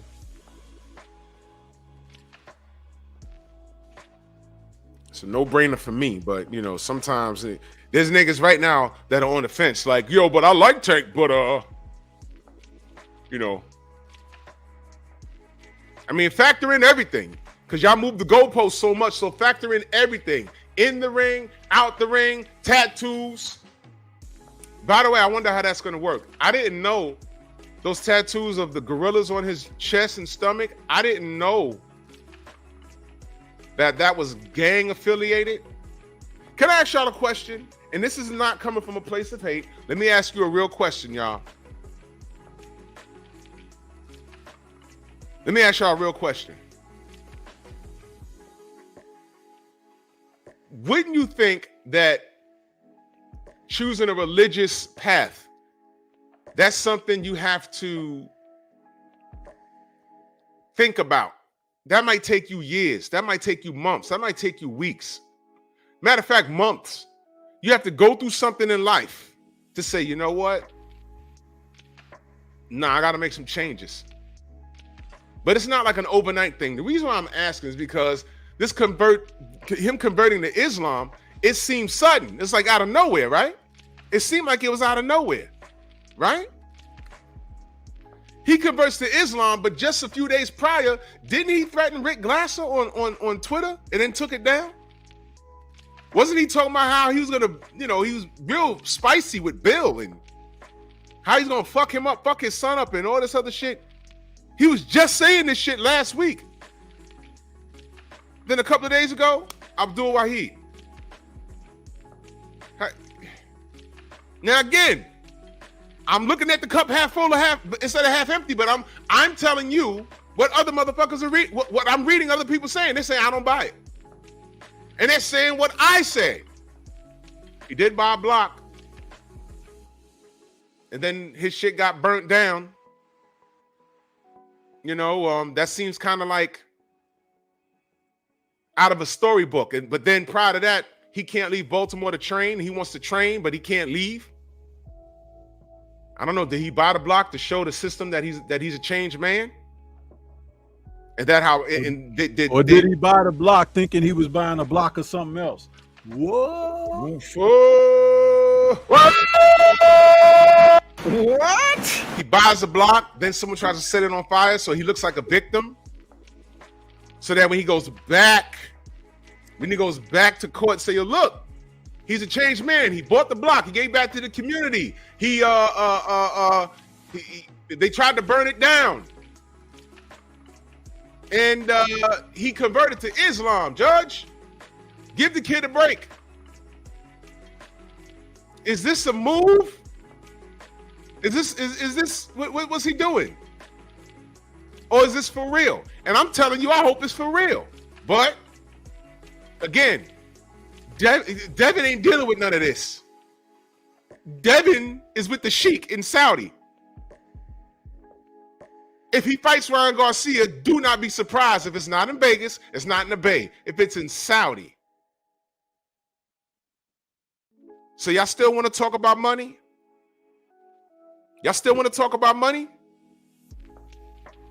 Y'all still want to talk about Tank being the A side? Y'all still want to talk about that? You see what I mean? What I don't want is for Tank to turn around. I don't want Devin to say, you know what, fuck you, Tank. My resume better anyway. And then a year or two from now, Tank is about 2 years older and Devin is still significantly younger than him. And Tank's saying, shit, I should have took that 20 million. Because I could have took the 20 million and we could have did the same numbers me and Ryan did. And I'd have walked away from that shit with 50 or 60 million dollars. More than that. But now I'm still fighting these Mexicans. Lomachenko became undisputed. And I still don't want to fight Shakur. And when you have to fight Shakur, you're 2 years older and the results will be the same. Because guess what? That's a 50-50 fight. He got to catch Shakur. And Coach Kyle said he already don't like the goddamn judging in there. And Shakur could beat him. And while they're dealing with that at 135, Devin is fighting in Saudi with a net worth of $200 million. And what are y'all niggas going to be saying? Oh, he aged Tank out. Man, shut up. We were here the whole time. Y'all need to stop. Y'all doing Tank a disservice. Let me go to these polls real quick. Only 8% of you are picking Tank. Those 8% of y'all. I don't know, man. I don't know. Read the question. If you had to pick a career, who would you be? Tank or Devin? Bro, it's a no-brainer to me right now. The man was with the Sheik in Saudi. Tank can't leave Baltimore. It's gotten so bad that I had motherfuckers had to lie on Devin. I said, man, Tank, he took a page out of Floyd's book on picking women. He don't know how to do it. He's picking bitches and impregnating them that want to get him killed. Not locked up, but killed. Y'all bitches know what happened when you call the police on a black man? Y'all know what happens? Y'all know what happens? She tried to get him killed over an Escalade. Whatever the fuck kind of truck he drove. That's what she did. And then polite 80s baby flies in here. Well, Devin did the same thing. Huh? Well, it's well documented. He's married to a call girl. Number one, I didn't know he was married. Number two, can you prove that this motherfucker married? And then we find out he got it from some weirdo on another YouTube channel. That's well documented. Who's a notorious Devin Haney hater / Tank masturbator, a Devin Haney hater and a Tank masturbator. Who's also threatened our lives, who's also said he has a room with LDBC children in there turning tricks. That's your source? And anybody that goes to that nigga as a source of boxing, if you're a Tank fan and that's your safe haven to get feel-good conversation about Tank, just know that nigga's crazy. What I just told you about that nigga is an absolute truth. And that's your well-documented information? That's where you got it from? I'll pass. Thank you very much. Thank you very much. He also cursed out Bill on Instagram. I saw it. I was in the live stream like, what is wrong with this nigga? I said, well, he's crazy. Sometimes you got to let crazy be crazy. Like when trolls come up in here, let crazy be crazy. Get my views up and let crazy be crazy. Because when people say, yo, when I tell people we're attacked, oh, it can't be that bad. And when they come up in here and when I put a link in the chat and they coming up down and I see them down here and they got dick pics out and shit, what grown man does that? Over a boxing opinion. Guess what? You have a boxing channel and I don't like your shit, I simply leave. I don't have to put a comment there. I don't have to troll you. I have to make 13 million accounts to fight with you. I leave. I got shit to do. I got shit to do. The fuck? You niggas are weird. You niggas are weird. And time is revealing all truth. Y'all a Team Tank now, and all y'all could talk about is money and pockets and everything. I'm telling you, I'm not saying it's slowly changing. I'm saying it's changed already, right in your face, and you don't even know it. The man's over there with the Sheik. Are you kidding me? That argument that he sells more, whatever, that is gone. Because you celebrated as he fought this right here. Y'all celebrated this shit. The only element of danger on there is Devin Haney. And by the way, even if Devin did sell only 50,000 pay-per-views, it's more than what all of these motherfuckers ever sold prior to getting Tank in the ring. Thank you. End the discussion, man. End the discussion. There's no part of this you could win. Tank Davis is not even in the conversation of fighter of the year. He ain't do shit. He ain't do shit. I'll say it again. Tank ain't do shit this year. What did Devin do? He beat Lomachenko, went up to 140, and he beat Rougarou. And a lot of you motherfuckers said he'd get knocked out, including Ellie Sekback. Hello. And nothing of the sort happened. Devin has shined so fucking bright this year that now y'all niggas are making up lies about him being on drugs. Oh, he's on Snack. Boots over there too. Benavidez over there too. Well, he popped dirty. As he popped dirty since then, and knew he wouldn't pop dirty for steroids. He was on coke. But wait a minute. Don't look now, but Bud's over there too. All these niggas over there. Are y'all gonna say anything about the fucking writer that told y'all that Devin Haney needs to fight Boots, Benavidez, Bud, and Errol, and Matias in order to become the pinnacle of boxing, in order to be known? So he got to, and see, that is a compliment. He got to do all of that, but Tank ain't got to do none of that shit. That means they're looking past your man. Tank ain't do shit this year, y'all. He ain't do shit but can't leave Baltimore. He ain't do shit but buy a block and niggas tried to burn it up. And a lot of Islamic folk don't believe this conversion. But I'm going to let them talk about it. I'm not going to talk about it like that. I'm just saying I understand why people think it's suspect. Look at the body of work. Respect the road travel. Look at the body of work. Tank ain't do shit that Devin has done. Loma ain't do it. Kambosos ain't do it. Tank ain't do it. Shakur ain't do it. Shakur could afford him. He didn't do it. And all y'all talking about was 25% was low. Bullshit. Because guess what? Devin was drained. Devin was drained. He could have fucked around and beat him. But you let that go, and now he's in Saudi with the Sheik. 2 notable wins this year. 2. And guess what? It could have been Shakur versus Devin instead of Regis Prograis, but you fucked it up. Hey, Teofimo, you fucked it up. You pricing yourself out with Devin. Devin is in Saudi with the Sheik.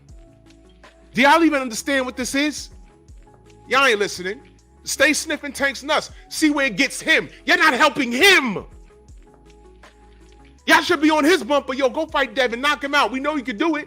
He's not doing it. Shakur fans, go fight Devin and outbox him. We know he can do it. Y'all are justifying them not fighting Devin. And what I'm telling you is Devin has moved on. Because now the Sheik sees value in the Haneys. Y'all are fucked off now. Y'all can't talk about pockets no more. It's over. It's over. Who gonna stop Devin now? Matias was the boogeyman. Yeah, up until 3 weeks ago. What happened to the fucking offer? Where's your videos? Where's your videos? The hate for Devin is real. I'm just looking at Tank like, where's my button? What the fuck? Tank, what's going on? What the fuck? Tank, now you're Muslim? What the fuck? Man, what the fuck? He gonna be running to the ring like Hassan shot! Running to the ring with a nigga named Hassan with a machete. Make me a believer. I don't care about all of that. I hope you become a better man. But now, 2024 got to be your year, Tank. What you gonna do? You got Shakur, you got Kambosos, you got Vasily Lomachenko at 135. Don't even talk about 140, man. But by the way, Hitchison said you're going to 140. Are you? Now the Sheik's involved. Are you? I don't know. I don't know what you're gonna do. Brooklyn Born in that super chat, much love. He said, last time I checked, you don't go into the Hall of Fame for most money made. Tank career so far will be trivia for future boxing heads. Haney's legacy makes money too. Exactly.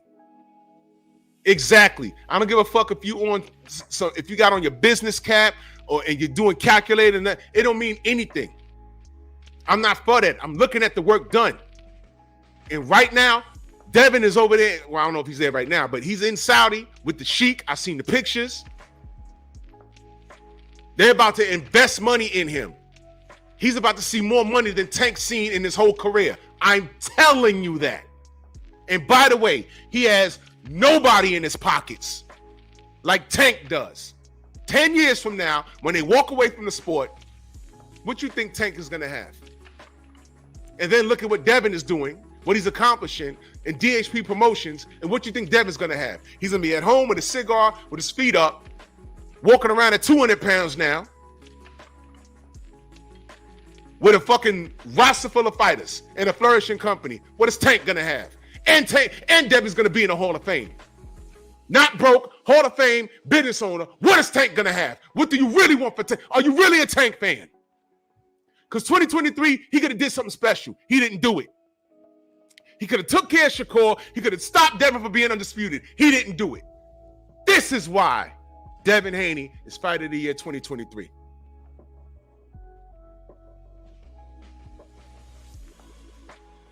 %92 of you picked Devin. 8% of you in this poll. 8% of you picked. 7% of you picked Tank. The 7% of you, I don't know if you understand the question. I don't know. Salute to Eric Jordan in that super chat. He said the boogeyman is scared of the Devin Haney ninja sword. Where's my clip at? Give power to my nigger sword! Oh, man. Yup. Art Hoss's brother says Devin Haney is a standard bearer for being a role model for everyone. Exactly. I don't get it. Now, you see, everything that I said today, there's going to be some nigga that walks away from here. Drew out here hating on Tank. Am I lying on that kid? Where's the lie? Look, this is hatred. His was hatred.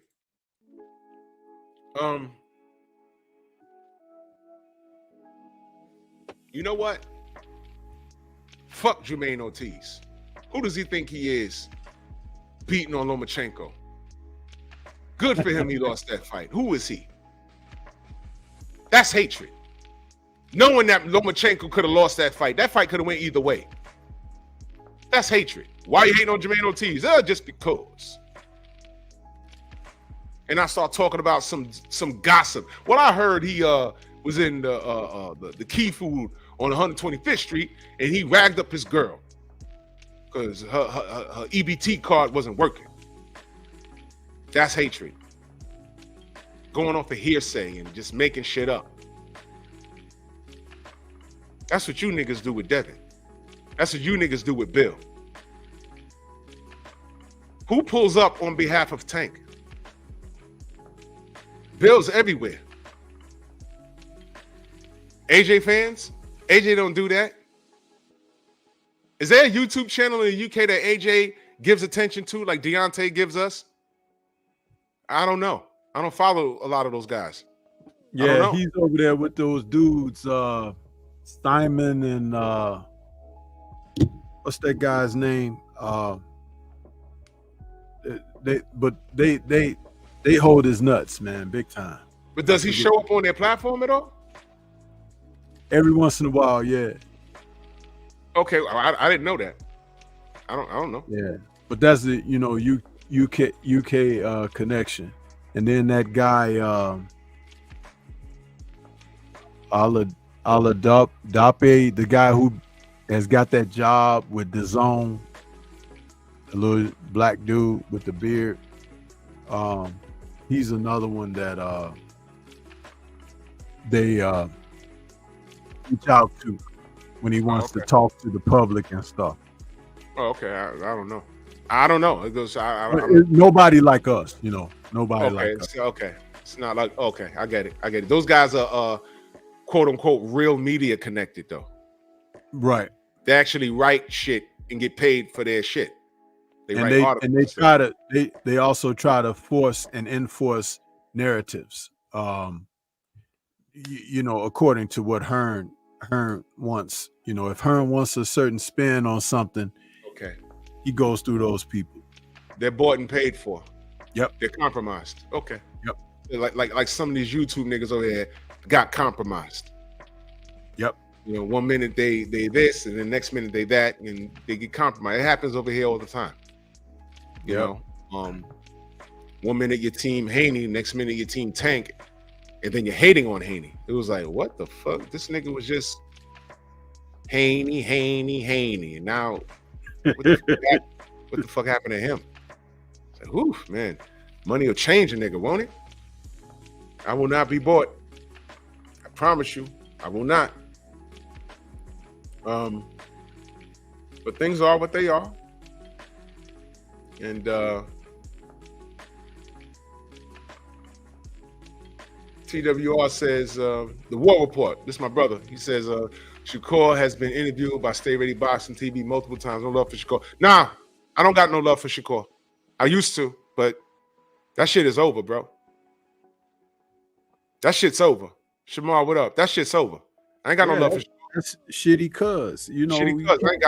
I ain't got no love for that nigga at all. Fuck that shitty shit. cuz gotta stay exactly where he need to be, huh? Outside. Yep. Huh? When somebody step in some shit, you let them walk in your house? No. You gotta leave your shoes outside on the porch or something, bro, in the backyard or something, but you can't come in the house. You gotta take them suckers off. Huh? That kid has lied to me. He's lied to the fans. He's a backstabbing piece of shit. He's sending bottles, told my sign a contract. There's no contract. I'm like, what is he doing? So no, I ain't got no love for him no more. No. And then while he was on Stay Ready. A black man out of Texas, our brother Stay Ready. He was on his channel multiple times. And when he's getting in trouble, uppercutting bitches at gas stations in New Jersey, and niggas is running to our channel, and we're trying to stand in the pocket to defend the kid. War Report, you remember when BoxRec they replaced his Olympic picture with his mug shot, and we got busy. You remember we started emailing BoxRec and like, yo, what the fuck you did that for? Remember that? We did all of that for him. Turns right around, my daddy Puerto Rican. I said, well, shit, I ain't know the Puerto Ricans was standing in the pocket for you like that. That's fucked up. You didn't wave the Puerto Rican flag when you went into the ring in the Olympics. What the fuck is that about? What, he just found out his dad was Puerto Rican? What the hell? And again, like how people are accusing Tank converting to Islam as a play, I said him claiming Latino was a play. He was trying to tap into an audience, which means he doesn't respect the black support. Like Chris Colbert, what makes him any different? The difference is he ain't been knocked into a somersault yet. How's that? You know, I mean, no, I don't respect that, my brother. And War Report, that's our fam right there. But you know, I mean, look, I don't respect him. I don't respect him at all. That was a play, and that was the last straw for me. That was the last straw for me. I was like, man, what the fuck is wrong with this kid? So fuck Shakur. Fuck Shakur. And then what he said to Devin after he beat Loma? What you said to Devin after you beat Loma? You think I think Loma won? And then he backtracked on that the next day. No, I thought it was a draw. Which one is it, kid? Well, until he figures his life out, it's fuck that kid. He got in the ring in his last fight with De Los Santos and he turned into a fucking gazelle. You ever saw a gazelle running from a goddamn cheetah? It's some funny shit. Until they get caught. It's not funny no more. And I saw the fucking lion being the aggressor in Shitty Cuz boxing. And they gave Shitty Cuz the decision. I said, fine, I ain't got no problem with it, but what the fuck was that? Hold on, good brother. Did you hear what I said? Don't do that. Did you hear what I said? Did you hear what I said? Did you hear what I said? Don't turn it into that. Did you hear what I said? What did I say? What did I say? What did I say? Did I say cancel him because he's Puerto Rican? I didn't say that. I said him claiming Latino was a play. That was a play. He didn't wave that flag in the Olympics. And while he did that, what did I say? Did you hear what I said? When he did that shit, he was playing to an audience over there in the WBO. He was playing to an audience. I mean, not the BO, the BC. He was playing to an audience. That's what he was doing. But incidentally, when Teofimo Lopez said, hey, man, we basically want to freeze him out. Devin, you're not going to get a shot. I spoke on that. Champ side spoke on that. The video's not on YouTube, but I got the audio. How many How many people make videos about that? I'm curious. He got canceled for lying. He got canceled for lying. I don't give a fuck about what kind of fighter you think he is. He hasn't even proven that shit yet because he's had the opportunity and he didn't do it. Coach Cal said they don't want to fuck with Shakur because they're scared of bad judging, and he won't stand there and allow them to do what they want to, allow them to do what they do. Play the soundbite, bro. Did you just get here?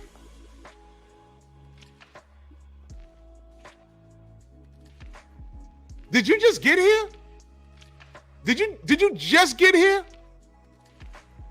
Hold on, brother. Where were you when Tiafimo did this? Hey, Devin Haney made a comment, you know, trying to make whatever it is. But at the end of the day, Devin, you don't know. The WBC is not going to have you, even if you do the competition, they're not going to have you fight for the title. You can get mad at everything. I'm fighting for the title after this fight, for the IBF. And then after that, me and Loma for all four. And where are you? You're not going to get a shot, bro. And you don't know that, but we do. And that's what we did. I'm not going to fight more fights. So it is what it is, man. Talk what you got to talk, my dude. But at the end of the day, you're not becoming a world champion at 135. When y'all bullshitting on the beltway, did y'all have a conversation about that? Huh? I'm just asking. I'm asking. You see, this is what I'm talking about. Did you just get here? Did you just get here? Where were the videos when that? Because that was a video, and it's not on YouTube no more. I had to get the audio from Champ's side. It's not on YouTube anymore, brother. Did you just get here? I'm not standing in the pocket for no fucking Shakur. He burned a bridge with me. He fucked up. He fucked up. He fucked up. And he lied. He lied. And I think the Puerto Rican shit is a play. He's trying to play to an audience. And I get offended by that because he sees no value in the black audience. He's no better than Chris Colbert. My people, these people, they don't support. That's why his ass got knocked out. Black as night, walking to the ring with a fucking sombrero on. Shout out to fucking El Rayo. I loved it. Get the fuck out of here. Go back to Brooklyn, hit the bag. Shakur's talented, but show me something. These are the things I'm talking about. He says, isn't Dev playing to a rich Muslim audience? I don't know what that means. What's Dev's Muslim name? Devin Haney. Not all Muslims changed their name. Not all Jews got curly fries on the side of their head. You got the regular Jews that walk around with yarmulkes, and you got the Jews that walk around looking like the Undertaker. They're both Jewish. This man done changed his name, and now he's under a microscope. Is he real or is he not? Is he trying to get out of Baltimore to train? Is he trying to show the legal system, I'm a changed man? I done bought the block, and they tried to burn it down. This is why I got to leave Baltimore, Judge. Is it that? Abdul Wahid?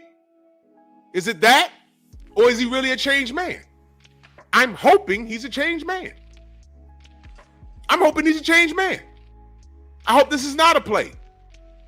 Because I'm telling you right now, because he is who he is, he's under a microscope. If he get caught doing anything outside the guidelines of that Quran, he's going to have a problem.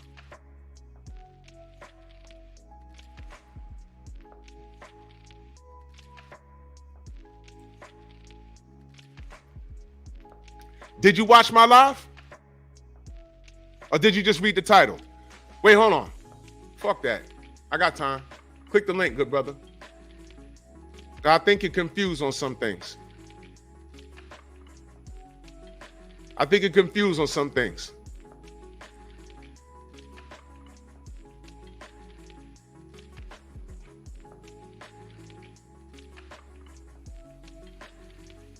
Click the link. Click the link. Don't say anything else. Click the link. I ain't gonna be long.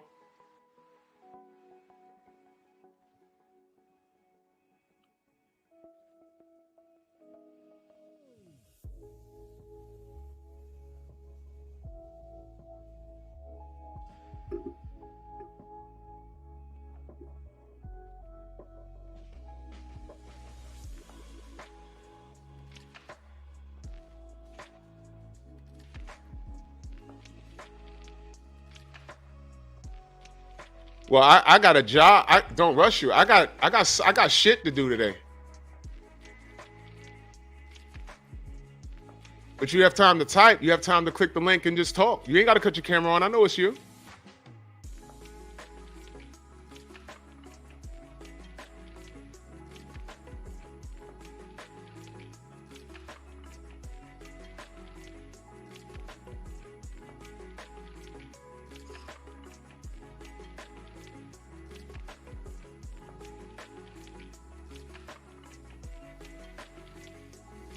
This is very interesting, by the way.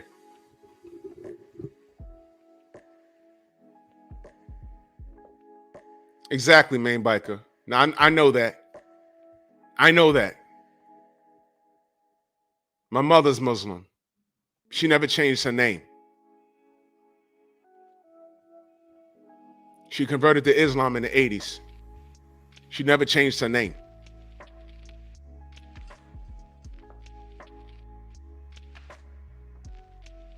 Send a link to your IG. Brother, I just put it in the chat.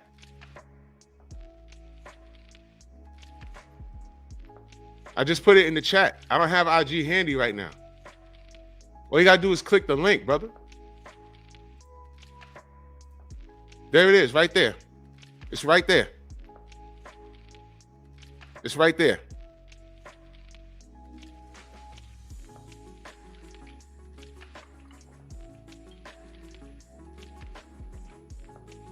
It's right there.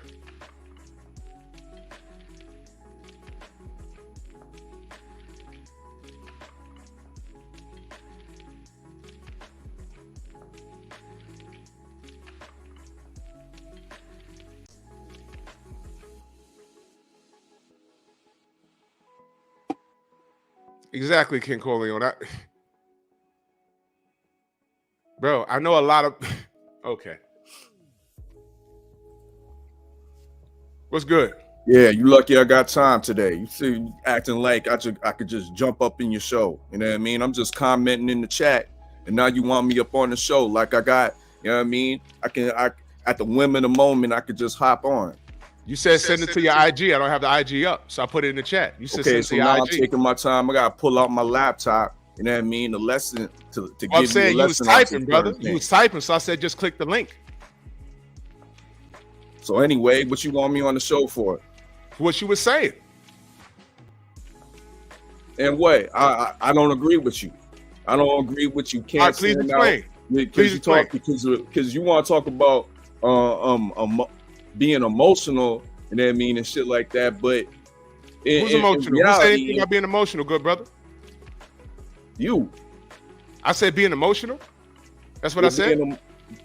It seems like emotions when you're. So I didn't say emotion. I didn't say emotion. Can you let me speak, bro? Can you let me speak? Who's or do you emotional want me now? to go back up in the chat? Who's emotional now? Because I just got up in here and I'm trying to speak my piece and you're speaking your piece. What is your problem, bro? You're speaking your piece. What is your problem? Well, what's the point of this? You're speaking your piece. What is your problem? I'm not speaking my piece because you keep cutting it up into pieces, bro. Let me speak. Go ahead and speak. Go ahead. I just uttered my first assertion and I can't even get it out yet without you saying without you stopping. Go ahead. You know what I mean? So first and foremost, I'm claiming, fuck that. I'm claiming you're emotional in this case. Why? Because you're coming at Shakur on the basis of, oh, he claimed his daddy was Puerto Rican. Oh, he's claiming he's taking the Latino route. Why is that your business? Why are you purse watching? Why are we talking about the fucking business of boxing between who makes more and who's about to make more? Why aren't we talking about the skills? Why aren't we talking about the skill sets between the two? Let me know when you're done. Check. Go ahead. Did you just get here? Obviously, I just got into your show program. What Jesus you mean? Christ. Did I just get here? Did you just get here? Do you know who I am? I'm TWR. You watch me on Supreme Beast Boxing Talk, The Usual Suspect 6. We got a pound for pound list coming up at the probably at the first week of January coming out. UsualSuspect6.com. We are six entities, 6 brothers that all have different opinions, and we can cohesively discuss things. How about that? Now, where you been? You obviously don't know me. I've been because you think I'm just readily just gonna agree with everything you say. Now go ahead. Now that I properly introduced myself, because you obviously don't know what time it is or where I've been at or who I am. So now you know. Now go ahead. All right. Well, I'm gonna bypass you talking crazy, and I'm gonna get to the point of this. Because obviously you just admitted you just got here. So you missed the entire show. You just got here like 10 minutes ago. You didn't hear a word I said, did you? I got here about 25 minutes ago. Okay. I want to interject here for a moment. It's easy to come in if you came in the midst of the conversation and it make you feel a certain kind of way or whatever. But one of the things that Drew likes to say, and these are his words, not mine, but I kind of agree with that, is that check the temperature when you come in the room, because the conversation really wasn't about Shakur Stevenson. The conversation was about why Devin Haney is being considered by Drew as the fighter of the year. And you correct. When we got to Shakur Stevenson, there was conversation introduced talking about he and the funny way of how he was moving, and even with Tank Davis and his coach Calvin Ford talking about they weren't interested in fighting him either because he has certain aspects of his fight game that gives them trouble. But sprinkled throughout speaking on this, we were definitely talking about how Shakur has moved funny, and he's done it. Fair enough. Can I interject, Sensei? Excuse me? Can I interject? No, I wasn't done speaking. Go ahead. So sprinkled within that were conversation about how he's moved, but at the same time, it's strong feelings and sentiments about that because he has admitted out of his own mouth that he was prodded to do these things a certain kind of way. And when you are allowing other people to prod you and behave in a manner that's not necessarily your own, then that's mistrust. And Bill Haney spoke about it being, what was the word he used? What was the word he used, Drew, with Bill Haney when he talked about Shakur? Remember the sin in the bottles and all of that? He used a certain term. It doesn't come to me at the moment. But let's just use cap for, since everybody likes to say lie. It was a lie, but go ahead. He was lying. Yeah. But that was where we were within this conversation. So you probably came in at this point when we were saying that, but I have to that's what it is. Because only reason, Sensei, the only reason I brung up Shakur is for the fact that Drew was speaking of, I believe, regarding Dev and I think he mentioned AJ about being on kind of like homegrown platforms, being on platforms that we rock with, being on platforms that are associated with us.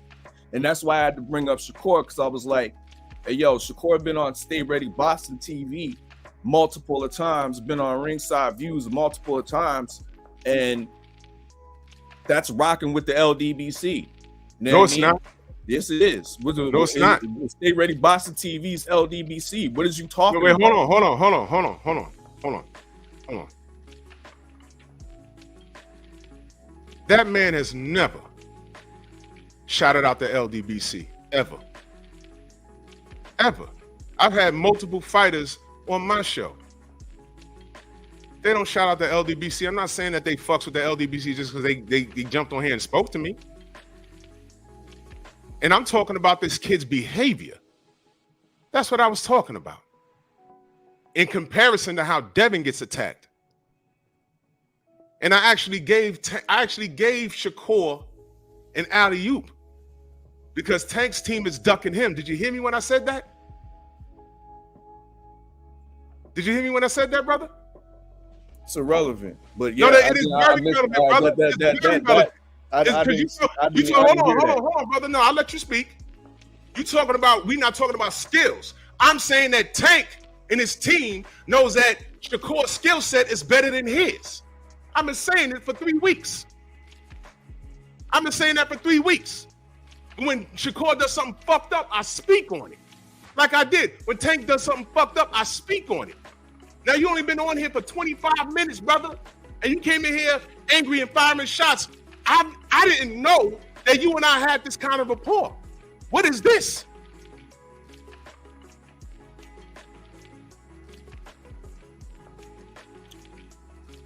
Hello?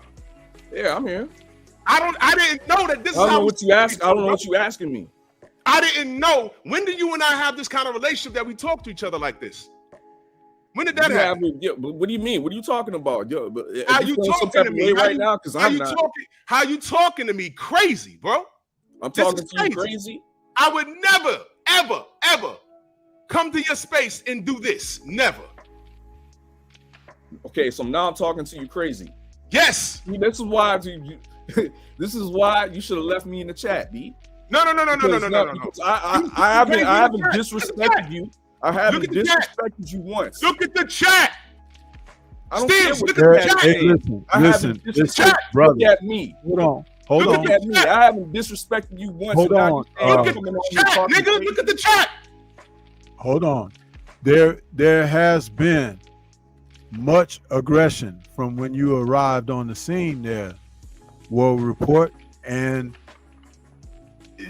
what it comes across as is that aggression is like, I'm ready to go at you. This is not what we do here, but at the same time, just like if someone came to your channel and they were talking to you like that, you would immediately say the same thing. In order to have a conversation, there's a process that takes place between two parties or more. Yeah, you have correct. to speak, and you also have to listen. If someone is telling you, hey, you stepped on my toe, bro, and you say, what toe? Automatically, that's taken as an act of aggression. When we are having these conversations, yes, people can have differing of opinions, but to take an opportunity to go at someone aggressively because of whatever may be harbored instead of staying on point, that is where dissension comes in with people. Conflict resolution begins when a person is capable of listening. Anybody can make sound out of their mouth unless they mute. But the sound that comes out and the way that it hits someone's ear is very much equally as important. If you can't see that, all you have to do is take a moment of when you do a live or you're on a panel or whatever, and somebody speaks to you a certain kind of way, and you be ready to address it. However, nobody here, definitely me, and I don't feel Drew is either, is here with aggression towards you. I think he was inviting you on here. He can speak for himself, but I think he was inviting you on here to have the conversation, because in the chat, when you type, anybody types, things can come off a certain kind of way. But when you speak, people can hear what you're saying. Your diction, the level of volume of your voice, the aggression in your voice, the passiveness in the voice, or whatever. That's all that is. That's fair enough, Sensei. But all I have to say is, as soon as I came on and tried to speak my piece, I had to raise my voice because I was being talked over. I wasn't being allowed to finish what I was saying as soon as I came on. Therefore, you're gonna be met with a raising of my octave in my voice. Fella, this was not me, and that's as simple as that. This was so not if you want me. to take it somewhere else and act like I'm talking crazy. No, that's not the case. Brother, talks all the time. Not at all. You was aggressive in the chat. I invited you on because maybe things can get misconstrued while typing. So I invited you on here. You was aggressive the moment you took the panel, brother. You was aggressive the moment you took the panel. Okay, that wasn't me. That was you. What you want me to do, Drew? Apologize to you? If it's not your heart, don't do it. I'm sorry, then. Let's move on. If it's not your heart, don't do it. There we go. No. I apologize for raising my voice. If it's not your heart, don't do it. If it's not your heart, don't do it. It don't make me no different mind. I already did it. Well, it is what it is. You can take it. You can take it or leave it. See what I'm saying? You see what I'm saying? I don't know what's going on with you today or yesterday. I don't know. I don't know what's going on. But I didn't know you and I had this kind of rapport. This is crazy to me. But let's talk some boxing. You made reference to one of my shows last week about Tank trying to be like Devin Haney. Did you watch the program? Yeah. Did you watch it? Some of it until I clicked off because I had some other duties to do. Okay, how much of it did you watch? I don't know, 5 minutes. Why? Okay, the show was on for over an hour. So okay. before you try to use that. So I'm supposed to, if I have other things to do, I'm supposed to pay attention to your show for over an hour. No, that's not what I'm saying. I peeped it. I smashed the like button and I clicked. You tried to use it when I got busy. Yeah, I appreciate that. You tried to use it as a footnote to justify your argument. You use it in the chat. Correct. Right. So I put a title there, but I asked you if you listened to the whole program. You said 5 minutes. That's not enough because I said a lot in that show. I can't tell you about a book if I read the first 5 pages and I didn't get to the end of it. So Drew, my questioning is, isn't that the same thing that Devin is doing out there in Saudi? No. What's the difference? And there ain't nothing wrong. I'm not saying there's anything wrong with what Dev's doing. I'm just pointing out it literally is the same thing. Are they calling Devin a fake Muslim? Who? The audience. The people, because I've seen that. He's a fake Muslim. I've seen that. I'm not paying attention. With the audience is saying a lot of shit about me. You know what I mean? No, wait. But I asked you. The audience will say the chat will say that I ain't black. I'm telling you, I don't give a fuck what the audience say. I'm telling you that's what I'm reading. He fake Muslim. He fake Bill and Devin, fake Muslim, fake Muslim, fake Muslim. They converted to Islam like what, a year and a half ago, 2 years ago, something like that. So right. I said if they converted, they converted. That's cool. I said the same thing about Tank. If he converted, it's a good thing. But I'm also pointing out what's already being said. And I'm saying I hope that it's genuine. That's what I said. It sounds like a work, but that's what I said. I hope it's genuine. I want nothing but the best for Shakur, for Tank. Although Shakur gave us his ass to kiss. I don't care how many panels he's been on. Hell, Keith Thurman used to be on the general panel habitually. Got a little money and vanished. So Shakur, when was the last time he's been on Stay Ready platform? It's been a while, right? It's been a while.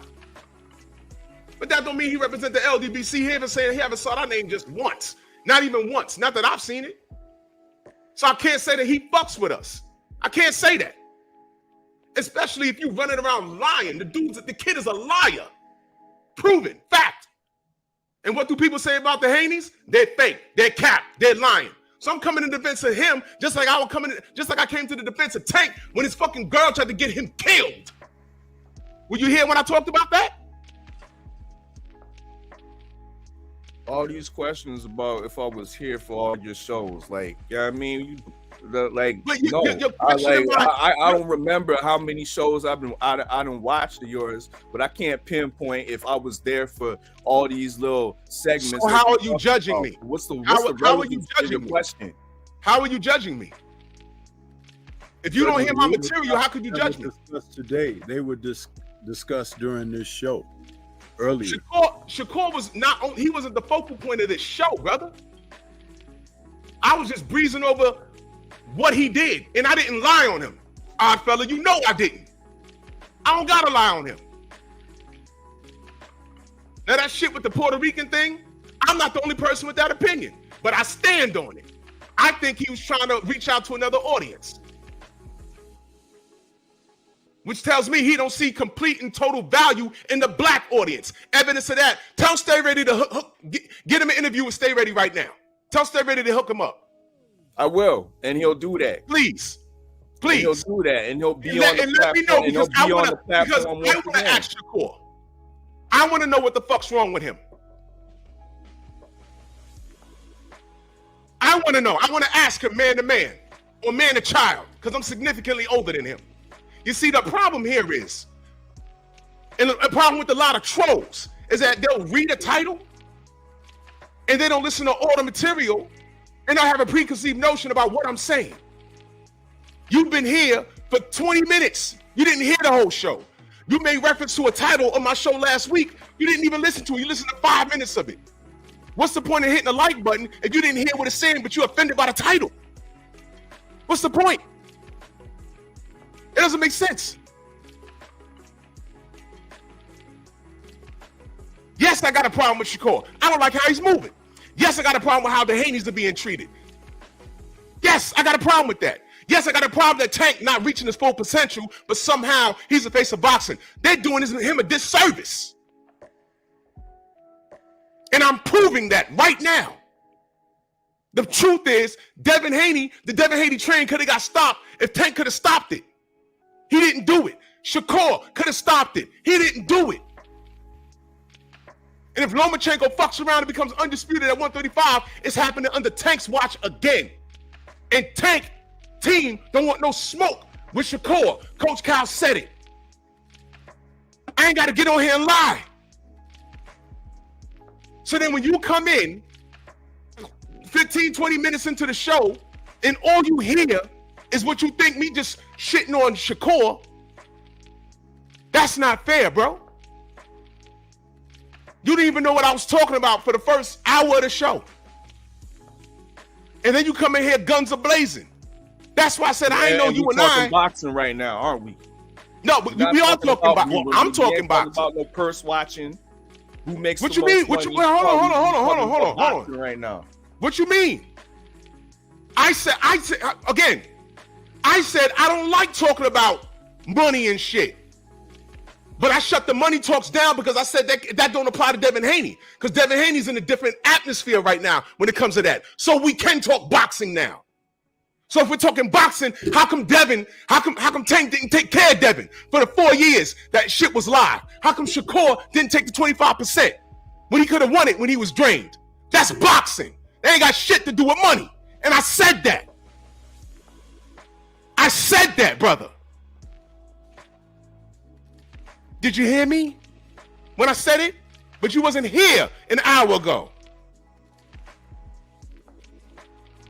So when you coming into a room and catch the tail end of a conversation, and then you coming in aggressive in the chat, and then I ask you to click the link, and then you coming in aggressive on the show. I didn't know we had that relationship, brother. I didn't know that.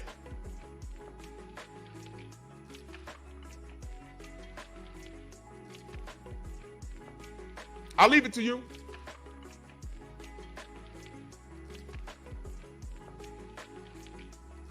Go ahead, brother. What you want me to add on? I don't know. I'm hating on Shakur. I don't know. Where you want to go? Am I hating on Shakur? You spoke your piece, and I'm listening You want me to talk more, or you expect me to say something crazy? No, I want you to. I hope. Do we have an understanding about where I stand? Yeah, I do. Okay, so all right, so there it is. So continue on with your. Well, I'm good. I said what I had to say. I have an opinion about Shakur, but I'm considered a hater. I pointed out the violations that I felt were violations. I'm considered a hater. I can't fix that. I have an opinion about Tank. I'm telling you what I hope it is and what I hope it is not. Motherfuckers gonna say I'm a hater. I have an opinion on Devin. They say I'm on Bill's payroll. I don't give a fuck about nothing. My opinion is what it is. My shit is debunk it. How you debunk it? Get their ass in the ring. Everyone had the opportunity to get Devin in the ring, and though Shakur, Tiafimo, and Tank didn't do it. And there it is. I don't have to say anything about money. That money that I did mention, that was to disarm the people that want to talk about money. And that's what I'm saying.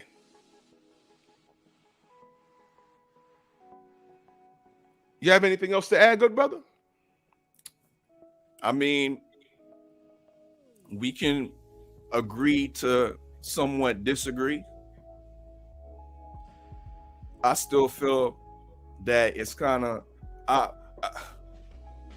my whole thoughts on this whole Puerto Rican situation is where it goes left for me. You know what I mean? To be honest, because last time I checked, like it's not even a Latino thing. There's plenty of black people in Puerto Rico that make up the Puerto Rican nationality. It's not a race. You know what I mean? It's a nationality, so to speak. So I don't really see no problem of Shakur embracing that side of his family, if he wants to be closer to his father's side of the family or whatnot. It's just like I'm half African American, half Ghanaian, West African. People slight me for embracing some of my Ghanaian side. So you have a relation with this. African booty scratcher. So you have a relation with this. This touches you on a different note. This affects you on a different note. And I'm telling you, I'm not bullying the dude for claiming his father's side. I don't care about that.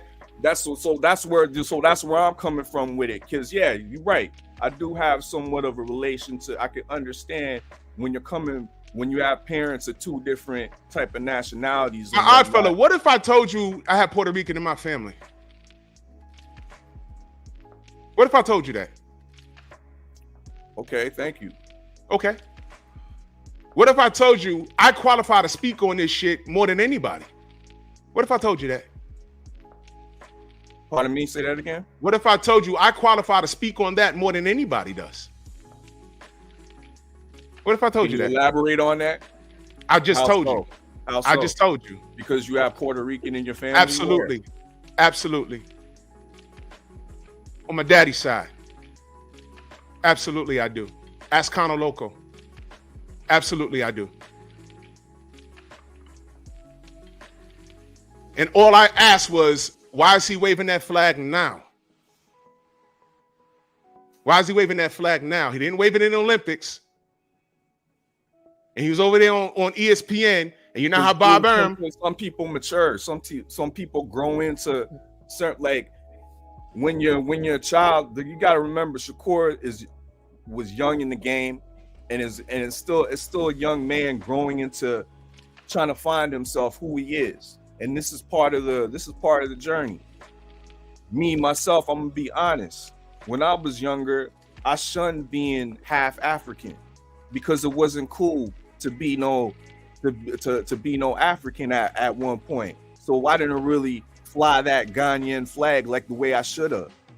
But as you mature and get older and become more confident in yourself and who you are and who your ancestors were, and you learn about things about your other side of the family, you might have a change of heart and become more involved and want to fly that flag. Those are some of the reasonings why. I'm not saying that that's Shakur's reason, but it might be. It might be, so we can't confirm it. Well, we're from the tri-state. He's from Jersey. That's the tri-state. It's cool to be biracial out here. It's cool to be biracial. In fact, it's cooler to wave the flag that your grandparents or parents are from, even though you don't need a green card to be here. There's cats that claim Jamaican, but they're born here. But their parents are from the country, but they're here, and they wave a Jamaican flag. Dominicans, Greeks, Italians, they're all born here, but their parents or grandparents are from the country. Irish. We're in the tri-state. It's cool to be biracial. They was probably raised with their parents. We all know that this boy was not raised with his father. We've never seen his father. He just a nigga with good hair, for all we know. But I just found it eerily strange that he does it now.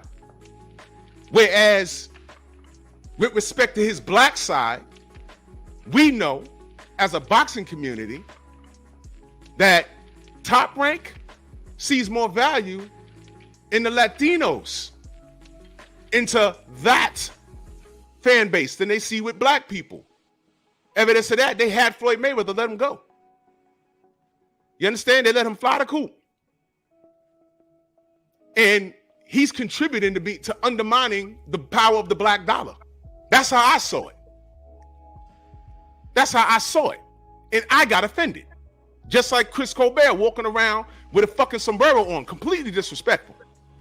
And then, not only is he walking to the ring with a sombrero on, he said it. My people, these people don't support. Absolute bullshit. Absolute bullshit. So I can't deny or confirm whether Shakur, his father's Puerto Rican or not. I don't know. And I ain't got no problem if he's representing his father or his Puerto Rican side. I ain't got no problem with that. I'm saying it looks suspect to me, and I felt that he's undermining the power of the black fan base by doing that.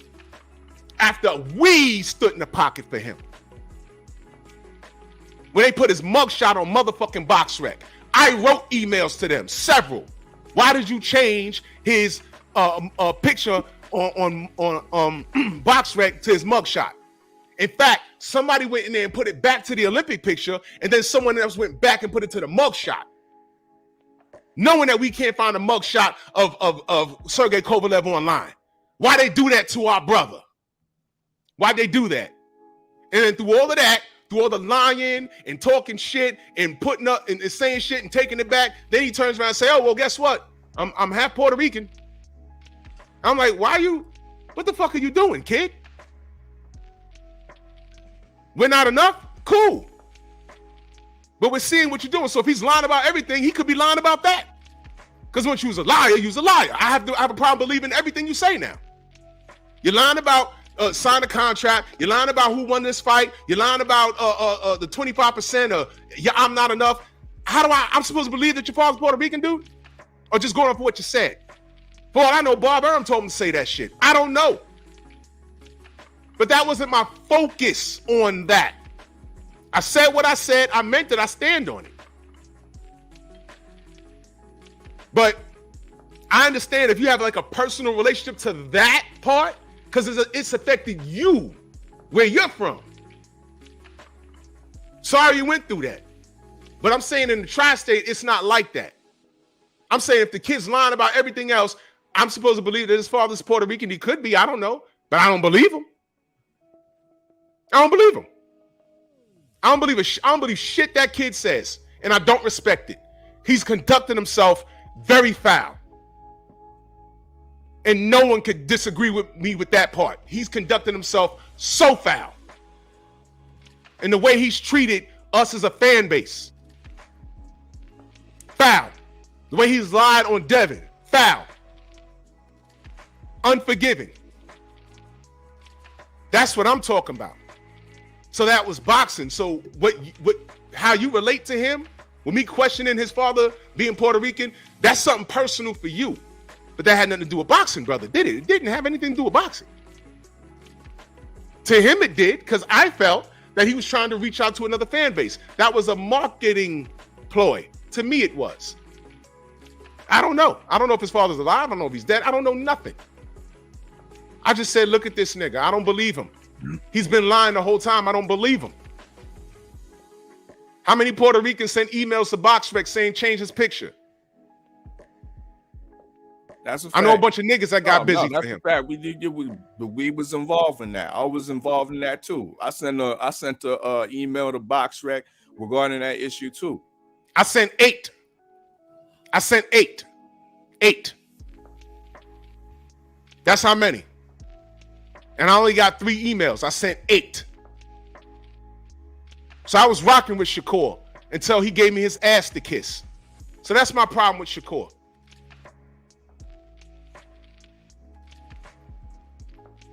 Once again, and that was too much to be typing in the chat. That's why I asked you to pull up.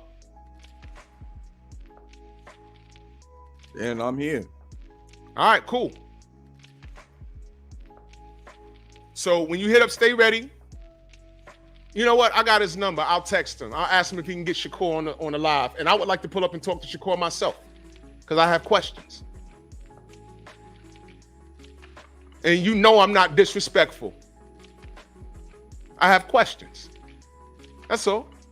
He's a professional. He's a millionaire. And he's a grown man. He says what he means and means what he says. I would love to talk to him. Because I got to get to the bottom of some things. Maybe there's some things I don't understand. Maybe he is misunderstood. But I want him to tell me. Because so far what he's been saying, it don't sit well with anyone. And fortunately, you have a guy like Shakur that will be accessible enough that Stay Ready will get him on the show. Okay. Because he's been on his platform not once, not twice, multiple of times. In fact, cool. I still got the interview still up on usualsuspect6.com on Stay Ready's page. You know what I mean? Right there. Matter of fact, right there, right there to see him. You know what I mean? Up front and personal. So to me, when you're coming at Shakur like he's bad for the, I'm not saying like he's bad for business, but you don't rock with us or you don't fuck with us, I think you need to reconsider that. Maybe you do have to have a personal talk with him, or a talk or a discussion with them so you can ask questions, because things are getting misconstrued. And then to throw him away, throw him fully under the bus just because he claims being half Puerto Rican, I think is somewhat of a misstep. No, I didn't throw him under the bus specifically for that. I didn't say that, brother. Well, that's part of it, isn't it? The other part is because the so-called captain. I said he's lying. In regards had he not lied several times prior to that, before saying that, I wouldn't give that as I would have betted it out. The bottle being sent, correct? You didn't like that as a publicity stunt, correct? There's other things he's done in between. I've done videos on it. Like what's this kid doing? What is he doing? Well, Bill said that was a publicity stunt. I couldn't think of that term when I was trying to talk about it earlier. And someone in the chat said it. Thank you for that. But Bill said that was a publicity stunt because Bill also indicated that Shakur told him and Devin that he was being coerced to say and do certain things. Now, that's between all of them. I wasn't there, don't know. You got one person, one side saying this, and you have the other side doing certain things. But they were originally all supposed to be. Just text, Stay Ready, just to let you know. I'm sorry, go ahead. They were all originally supposed to be a cohesive unit. And somewhere along the lines, some dissension was dropped into there, and now they've split up, and now Shakur is behaving a certain kind of way. But if you look at how Devin is moving, Devin is going on about his career, and people are questioning certain things. But just like when I was saying earlier in this show, on this conversation, since you joined with us, War Report, sometimes people can feed into the wrong things, and they take that and you get veered right off track. What I said earlier in my little tirade of talking about how Devin and Bill have moved, how the powers that be have looked at these guys since before they got to where they have arrived. They were trying to keep this from happening because it is influential in a positive sense, but people are looking for negativity, and people are inclined to attach themselves to negativity. So they will rather argue amongst themselves, like here, instead of seeing the greater goal, which is to get beyond here. Because when you're beyond here, like flying in a plane, you can see over the clouds, everything is clear. Under the clouds, you see a cloudy sky. In other words, to be able to see the difference in the levels, you have to cast your eyes ahead, up high. People are always looking low. And until they are conditioned to not think and live that way, you're going to always have conflict. You always have these problems and always have people not being able to maximize what potential truly is. And that's a shame, because when we have this and you decide to make a certain kind of move instead of just making the proper move, that's a choice. When are we going to start choosing what's best for us instead of what's popular, what's badass, what's tough guy, and all of that? You know how many tough people are in the fucking grave right now? And we'll be joined by many more before the first of the year. The whole point of that is, it's not about being tough. It's about being smart. It's about being able to see 3, 4, 5 moves ahead. When I talked about Canelo earlier being the person that saw 4 or 5 steps ahead, when people were talking about Benavidez, was he was a young kid sparring professionals in the gym. Canelo had already made up his mind. I'm not fighting that kid, because by the time he arrives where he's going to be too young, too big, too strong. He will never say that admittedly over a mic, but you can believe that he's had those conversations behind closed doors. It's just like Devin's talent. Floyd's dad said it years ago. That kid can be just like my son. He should be able to tell, right? He raised his son from a baby with boxing gloves on.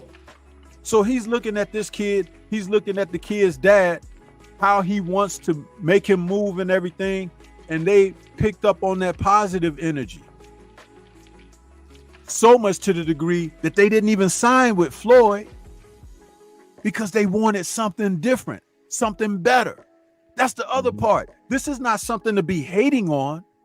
It's something to be celebrated, because he's carving his own niche. He doesn't have to walk in Floyd's shoes because he's wearing Devin's shoes. Whose shoes are Tank wearing? I'll answer that, Sensei.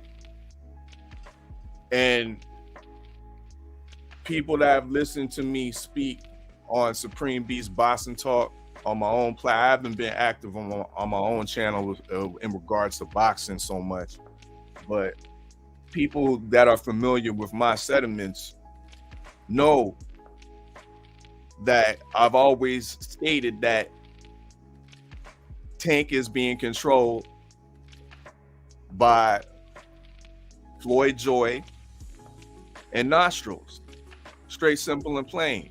And they been putting them on this Mexican vacation, cruise vacation type of plan, where he's only fighting certain type of fighters. You know what I mean? And not targeting the other great champions and other great his other great peers that are in and around his weight division. I totally agree with you that PBC, Floyd Mayweather, and Leonard Ellerby, if you want to throw in TGB promotions into that too, have been somewhat protecting or avoiding these type of fights. Okay, let me add to that. Shakur got a belt. Tank refused the WBA. Shakur hasn't said that man's name. I'm just trying to figure out why. Why hasn't he said his man's name? Especially after I threw the alley-oop. Marco had Cal on there, and Cal openly admitted they don't want no parts of Shakur. Did you see when I played that clip? Oddfelder, did you see it? No. What? Okay, Coach Cal said they fear bad judging, and they fear that he won't allow Tank to even exchange with him, at least put up a fight, as what he said. Meaning, Shakur will beat him on the cards. That's a duck. And I was face palming so hard it sounded like a gunshot. I'm like, why the fuck would this man say that out loud? But this is the era we're living in. And I was wondering why, as many views, Marco must have maybe close to 100,000 views on that video. As many times as I played that on this show, I know Shakur saw it. He should be beating down Tank's door right now, but he's not doing it. He's not doing it. So what's up with that? They're both at 135. And why is no one calling for that fight? That's what I've been asking. I agree with you. I agree with you, but I'm not gonna put this all the way on Tank when we don't have the same type of energy for his handlers, and we know Tank got handlers. Oh, I do, and I agree with you there. I do, and that's why. See what you just said? We don't ever have the same energy for Floyd Joy and Leonard Ellerbe, and I said we. Oh, okay. So I'll even put myself into the whole situation. We don't ever have the same energy for Floyd Joy, for Nostrils, and no, you do. I do. The sensei does. We speak on it all the time because we can't get away from that. I played a video when 4 years ago when the reporter asked Tank about Lomachenko, and Floyd interjected and said what Tank had, that he's almost 30 or 40 years old and he has to fight. It was a big old duck, and it's documented. I put out 2 videos about that. I said, look at this shit. The whole time Devin is chasing Loma was chasing Tank. So I talk about that. And then that's where what you just brought up is where I shut down the money conversation when they tried to bring up money. And that's when you came in and heard me talking about money. That move shuts down the money conversation because the end result is that Devin chased legacy and the money came later. That's why I talked about why he's in the Middle East with the Sheik, about to cut a major deal. Because the money's gonna be there. But he became undisputed while Tank was supposed to be the man.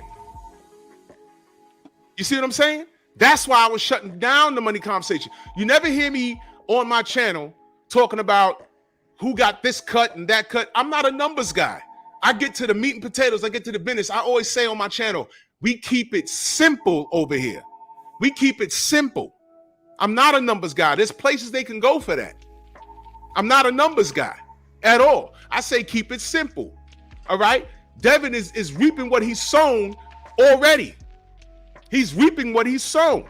He did the work. He became undisputed, even though Tiafimo admitted that it was a joint effort. It was orchestrated by the WBC and the WBO to keep him frozen out. It didn't work. The man done went to Australia 2 times to win the disputed, defend the disputed. All right? And he's reaping it. And then he came back and fought Lomachenko. And that's something that Loma didn't want. He did it. It was a close fight, but he won. And he's reaping what he's sown.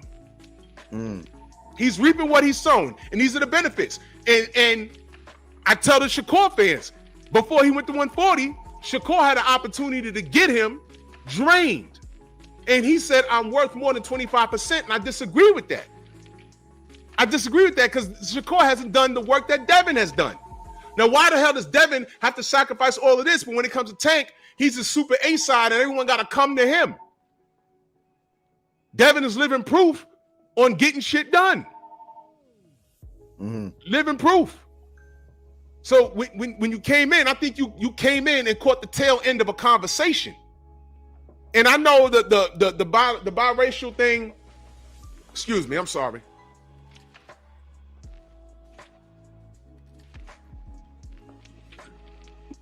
Yeah, my thing is we need to come at the PBC and PMT a little bit harder, because once again They Tank's handlers. Tank is not his own boss. Tank has handlers, and Tank's handlers have been a proponent of upholding the Reggie belt. Am I talking crazy now? The PBC have been lovers of that WBA Reggie belt, the regular belt, and upholding it to their fighters like it's a legitimate championship. Tank's been running around with that Reggie belt before he got emailed or elevated for what, a year and a half now. We have now he's saying he don't want it. They're trying to give it to him. He's saying he don't want it. Right. Go figure, you know. And the PBC, listen, I've been saying that they're no saints in this shit either. They're no saints. They're doing what's in the best interest of their damn dollar. And I know that. But the end result is they're hurting Tank by not allowing him, the bird to leave the nest. They're not allowing him to leave the nest, and they're hurting him because when he gets in there with somebody that could dance with him for real, he might get fucked up. And I know people don't want to say that, but come on. If Coach Cal don't want him in the ring with Shakur, I mean, what you got? What is Tank? What is Tank? The Tank fans? What is he gonna give you now? If he ain't gonna give you Tank, what's really an issue too is, and I've alluded to this, and I said it straight out within this show. The game is slowly changing, but some of the participants are not willing to change with it.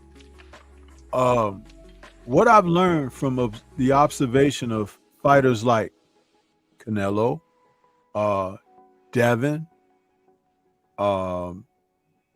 even Deontay Wilder, your independence and your flexibility within having some independence is the best thing that you can have in the sport. Under the PBC banner, there have been a number of fighters that they're always crediting Al Heyman and the PBC and this and that. But it's almost like those men haven't allowed themselves to be flexible enough to think outside of the box. If you remember during the negotiations between Errol Spence and Bud Crawford, there was a point where Errol said publicly, but didn't specify what he was saying. He was like, I feel like I'm being played. And he was speaking about this during his negotiations with Crawford. Now, some people took that immediately to mean that, oh, he thinks Crawford is playing, you know, and this and that.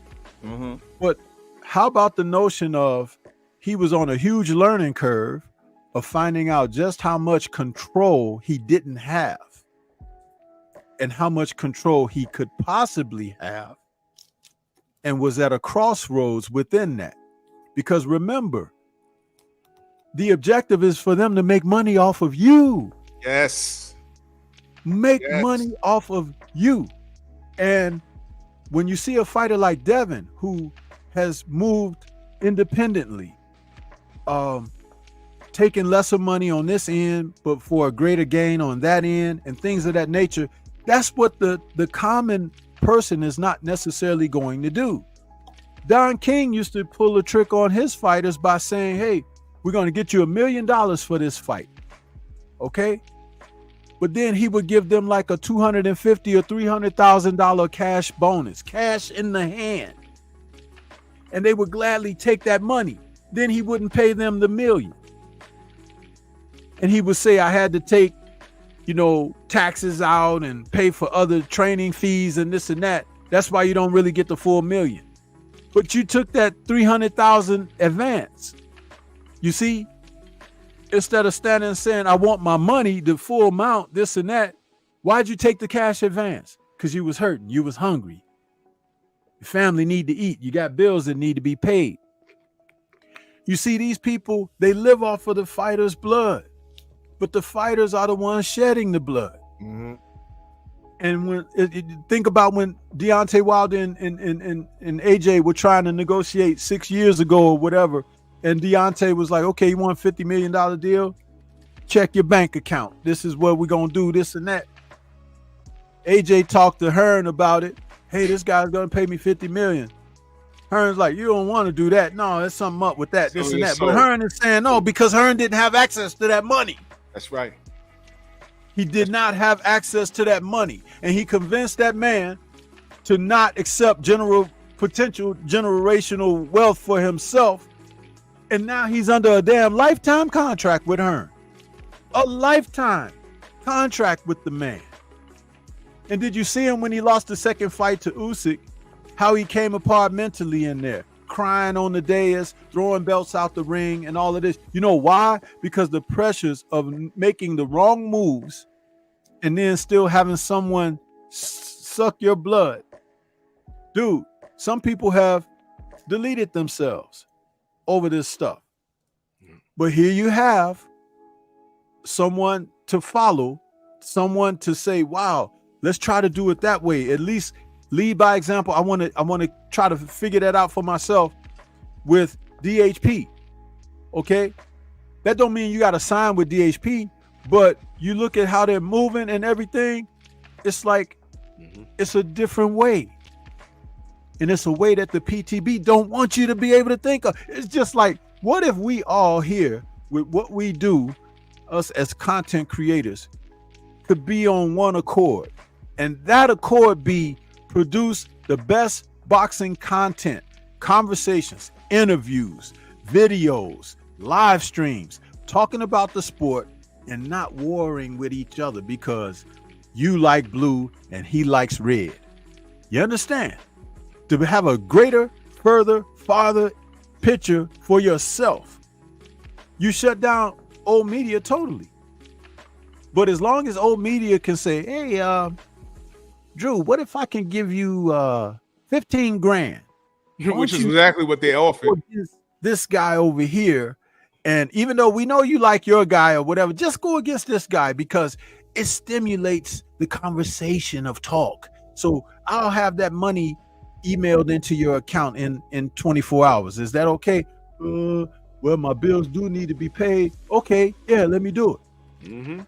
And this is how they get us. Some of us, you got people in the chat right now. They'll leave this chat and they'll come to my chat or they'll come to War Reports or whatever, and they'll say, oh, so-and-so was saying this about you. And then you get riled up and you're ready to go at me or go at him or go at each other, whatever. And it's like, you give a dog a bone, they carry it. You know why? It's because they have been put in that frame of mind. That's low energy, low vibrational existence of the frame of mind. You have to elevate yourself beyond that. The consciousness can achieve almost limitless things. But that low vibrational energy, the only thing it conducts is static right here amongst us. And I ain't for that. I want people to remember when Errol and Bud got signed, didn't it kind of like come out of nowhere? We went from that fight being far away to like, oh shit, it's happening, to the point where niggas wasn't even ready. Shit, I gotta buy a flight. I gotta do this. I gotta do that. And when the shit got signed, I went to the presser. Bud thanked Errol several times. He didn't say shout out to the PBC. He thanked Errol for getting that done. But what did Bud say? He said Al Heyman told him, I ain't letting nobody near this fight. And then Errol made it happen. He got his ass beat, but no excuses. But that was Errol that got it done. So in regards to the PBC, I'm hip to the game plan, man. They're not saints. They're businessmen like everybody else. You know what I'm saying? Now, I want to go with what our brother Cortez Bowles said. I forgot about this. He said Floyd had Regis Prograis replaced for the Tank Barrios fight. It was supposed to be Prograis versus Barrios. Floyd chose Barrios, the weakest of the two. I remember saying not too long ago, I said, look, Tank go to 140 and fight Regis. It might not work out for Tank because they have similar styles, but Regis is a bigger dude. He's a bigger dude, man. And I mean, I see the games, I see the play. But I said all of this to say this. This is why I have Devin Haney as Fighter of the Year for 2023. And at any point, from last year, January, well, earlier this year, January, because we're not in 2024 yet, until the day of reckoning. At any point, Tank could have stepped in and stopped the Haney train. Lomachenko tried and failed. Regis tried and failed. In between that, Shakur could have done something about it. And there's 2 names out of the 4 I mentioned that didn't do anything about it. Those 2 names was Tank and Shakur. And I want to know what the fuck is up. Now, I haven't spoken to Stay Ready in a long time. I know he's probably looking at the text like, what the fuck? I ain't speak to this nigga in forever, and this is what he sent me. But I'll call him today, and I know they're like 3 hours behind us. I'll call him today. We're gonna be and on I'll the let him know Beltway later on. I'm gonna reiterate to him as well. All right, cool. Because I would love to talk to Shakur. And I'm gonna let him know he can go to my channel. I've been talking a lot of shit about him, and I don't respect him. I don't respect what he's done. But if he can explain any of this shit, I'll let him explain it. I'll let him explain it. If he wants to curse me out or whatever, he can do all of that. But I would appreciate if he answers the question, though. You can call me all kinds of fuck niggas and steroid users and you a Haney dick blower. Once you get all that out the way, just please answer the questions. That's it. Once we get all the disrespect out the way, I just want him to answer the questions. And to put it to be very clear, I don't care where his dad's from, because that's not even a question. That's not a question for me. Because one thing that I did say was, don't be surprised if Bob Arum put him up to that. Don't be surprised. I can't confirm any of that, but one thing I do know is that the kid has lied enough for me to doubt everything that he says. I don't believe him because he's lied. And that goes for everybody. Devin has not lied to us. Deontay Wilder has not lied to us. Errol Spence has not lied to us. You understand? Lomachenko has lied to us. Tank has lied to us. Shakur has lied to us. White fighters, black fighters, Puerto Rican fighters, motherfuckers have lied to us. And I'm just calling it how I see it. If Shakur was doing the right thing, I would hold him to a high standard. I was holding him to a very high standard. Like you said, like I said, when they did that shit to him on BoxRec, I sent 8 emails to BoxRec. I was trying to find a way to take legal action, but I can't do that. He has to do that. And I don't even know if, that would even fly, because that's public record. His mugshot is public record. So they could do what they want. But I was trying to find something to do, but they changed it. The only thing we could do is play the race card. Kovalev out here kicking dogs and beating bitches, and I can't find one mugshot of that man. Getting DUIs and all that shit. Errol flips his car, drunk driving, and people, I'm reading people saying, oh, I wish he died. He could have killed somebody. So you wish him dead? What the fuck? I don't get it. So I'm very aware when people are under attack. But I'm a strong believer in time revealing all fucking truth. And Shakur has been out of line for a minute. There's a possibility if he fought Devin at 135, he might have got him, because why? Devin was drained. He wasn't supposed to be there. But listen, fellas, great topic, great conversation. I got to go to work. I got to go to the plantation. Arthur, let them know how they can find you.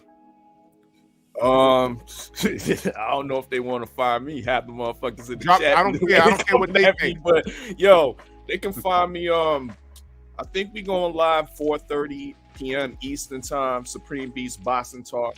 We gonna finish up the recap of the day of reckoning. We spoke on all the fights except for AJ and the Ajit Kabayel fight. So we probably gonna break into that and into some more hot boxing topics. 4:30 p.m. Eastern time. That's Supreme Beast Boxing Talk. Bullshitting on the Beltway. Damn right, it's a Usual Suspect ting. Tap into usualsuspect6.com. We have a new pound for pound list that will be released in the coming days. And I'm me personally, I'm quite pleased with the results. You know what I mean? So I'm looking forward to seeing how y'all feel about it as well. But thank you for the invitation. And once again, I apologize for earlier if you're offended by the way I was coming. If I was coming a little bit too aggressive, I apologize for that. I ain't even like that, Drew. You know what I mean? Yeah, salute to always got love for the sensei as well. You know what I mean? Big up the sensei, Stormy B. And y'all know what it is. It's your favorite yet your most hated hard fella, and I'm Gizon. No doubt, bro. Good, man. Stay blessed. Sensei, let them know. Man, everybody can find me right here on YouTube. All the peepers and those that peeping through the blinds in the bushes, y'all know, over 1 million. Yeah. But I want to also announce that while I was doing this show, I was able to make a change to the channel for my members. From this day forward, my members only can find that all of the episodes of In the Eye of the Storm and the Tuesday Tussle have been made available for members only. Members only. Period. For those shows. 2 shows that I produced that are very oriented around the sport and people who create content. So if you're not a member or weren't a member up until this point, it's unfortunate for you that you won't be able to enjoy that content, but I feel like I need to give back to those who have rode strong for Stormy B-Man. So I just wanted to announce that. There's also a message on my community page regarding that. So Tuesday Tussle is now just like the 3 Wise Men of Boxing, members only content. Yeah. No diggity doubt. That's how it's going to be. We keeping it boxing in 2024. Boxing over bullshit. And I'm always in bullshitting on the Beltway, but I'll be at work and shit, so I can't I'll drop a super chat when I, get off the bus and turn the fucker around and shit. But 3 of those likes come from me. And salute to our brothers over there, Supreme Beast Boxing Talk. Salute to our fella. And I'm gonna head to the plantation and get shit done, man.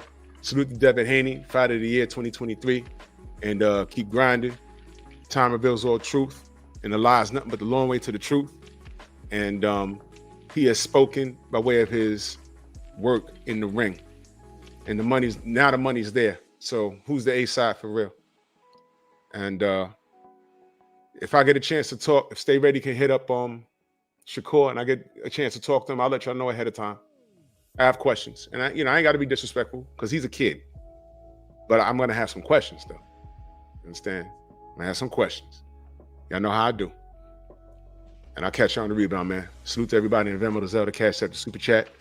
The General's on. I'm way past my time. Bronx on deck. Happy New Year. Move! Why are you gay? Who says I'm gay? You are gay.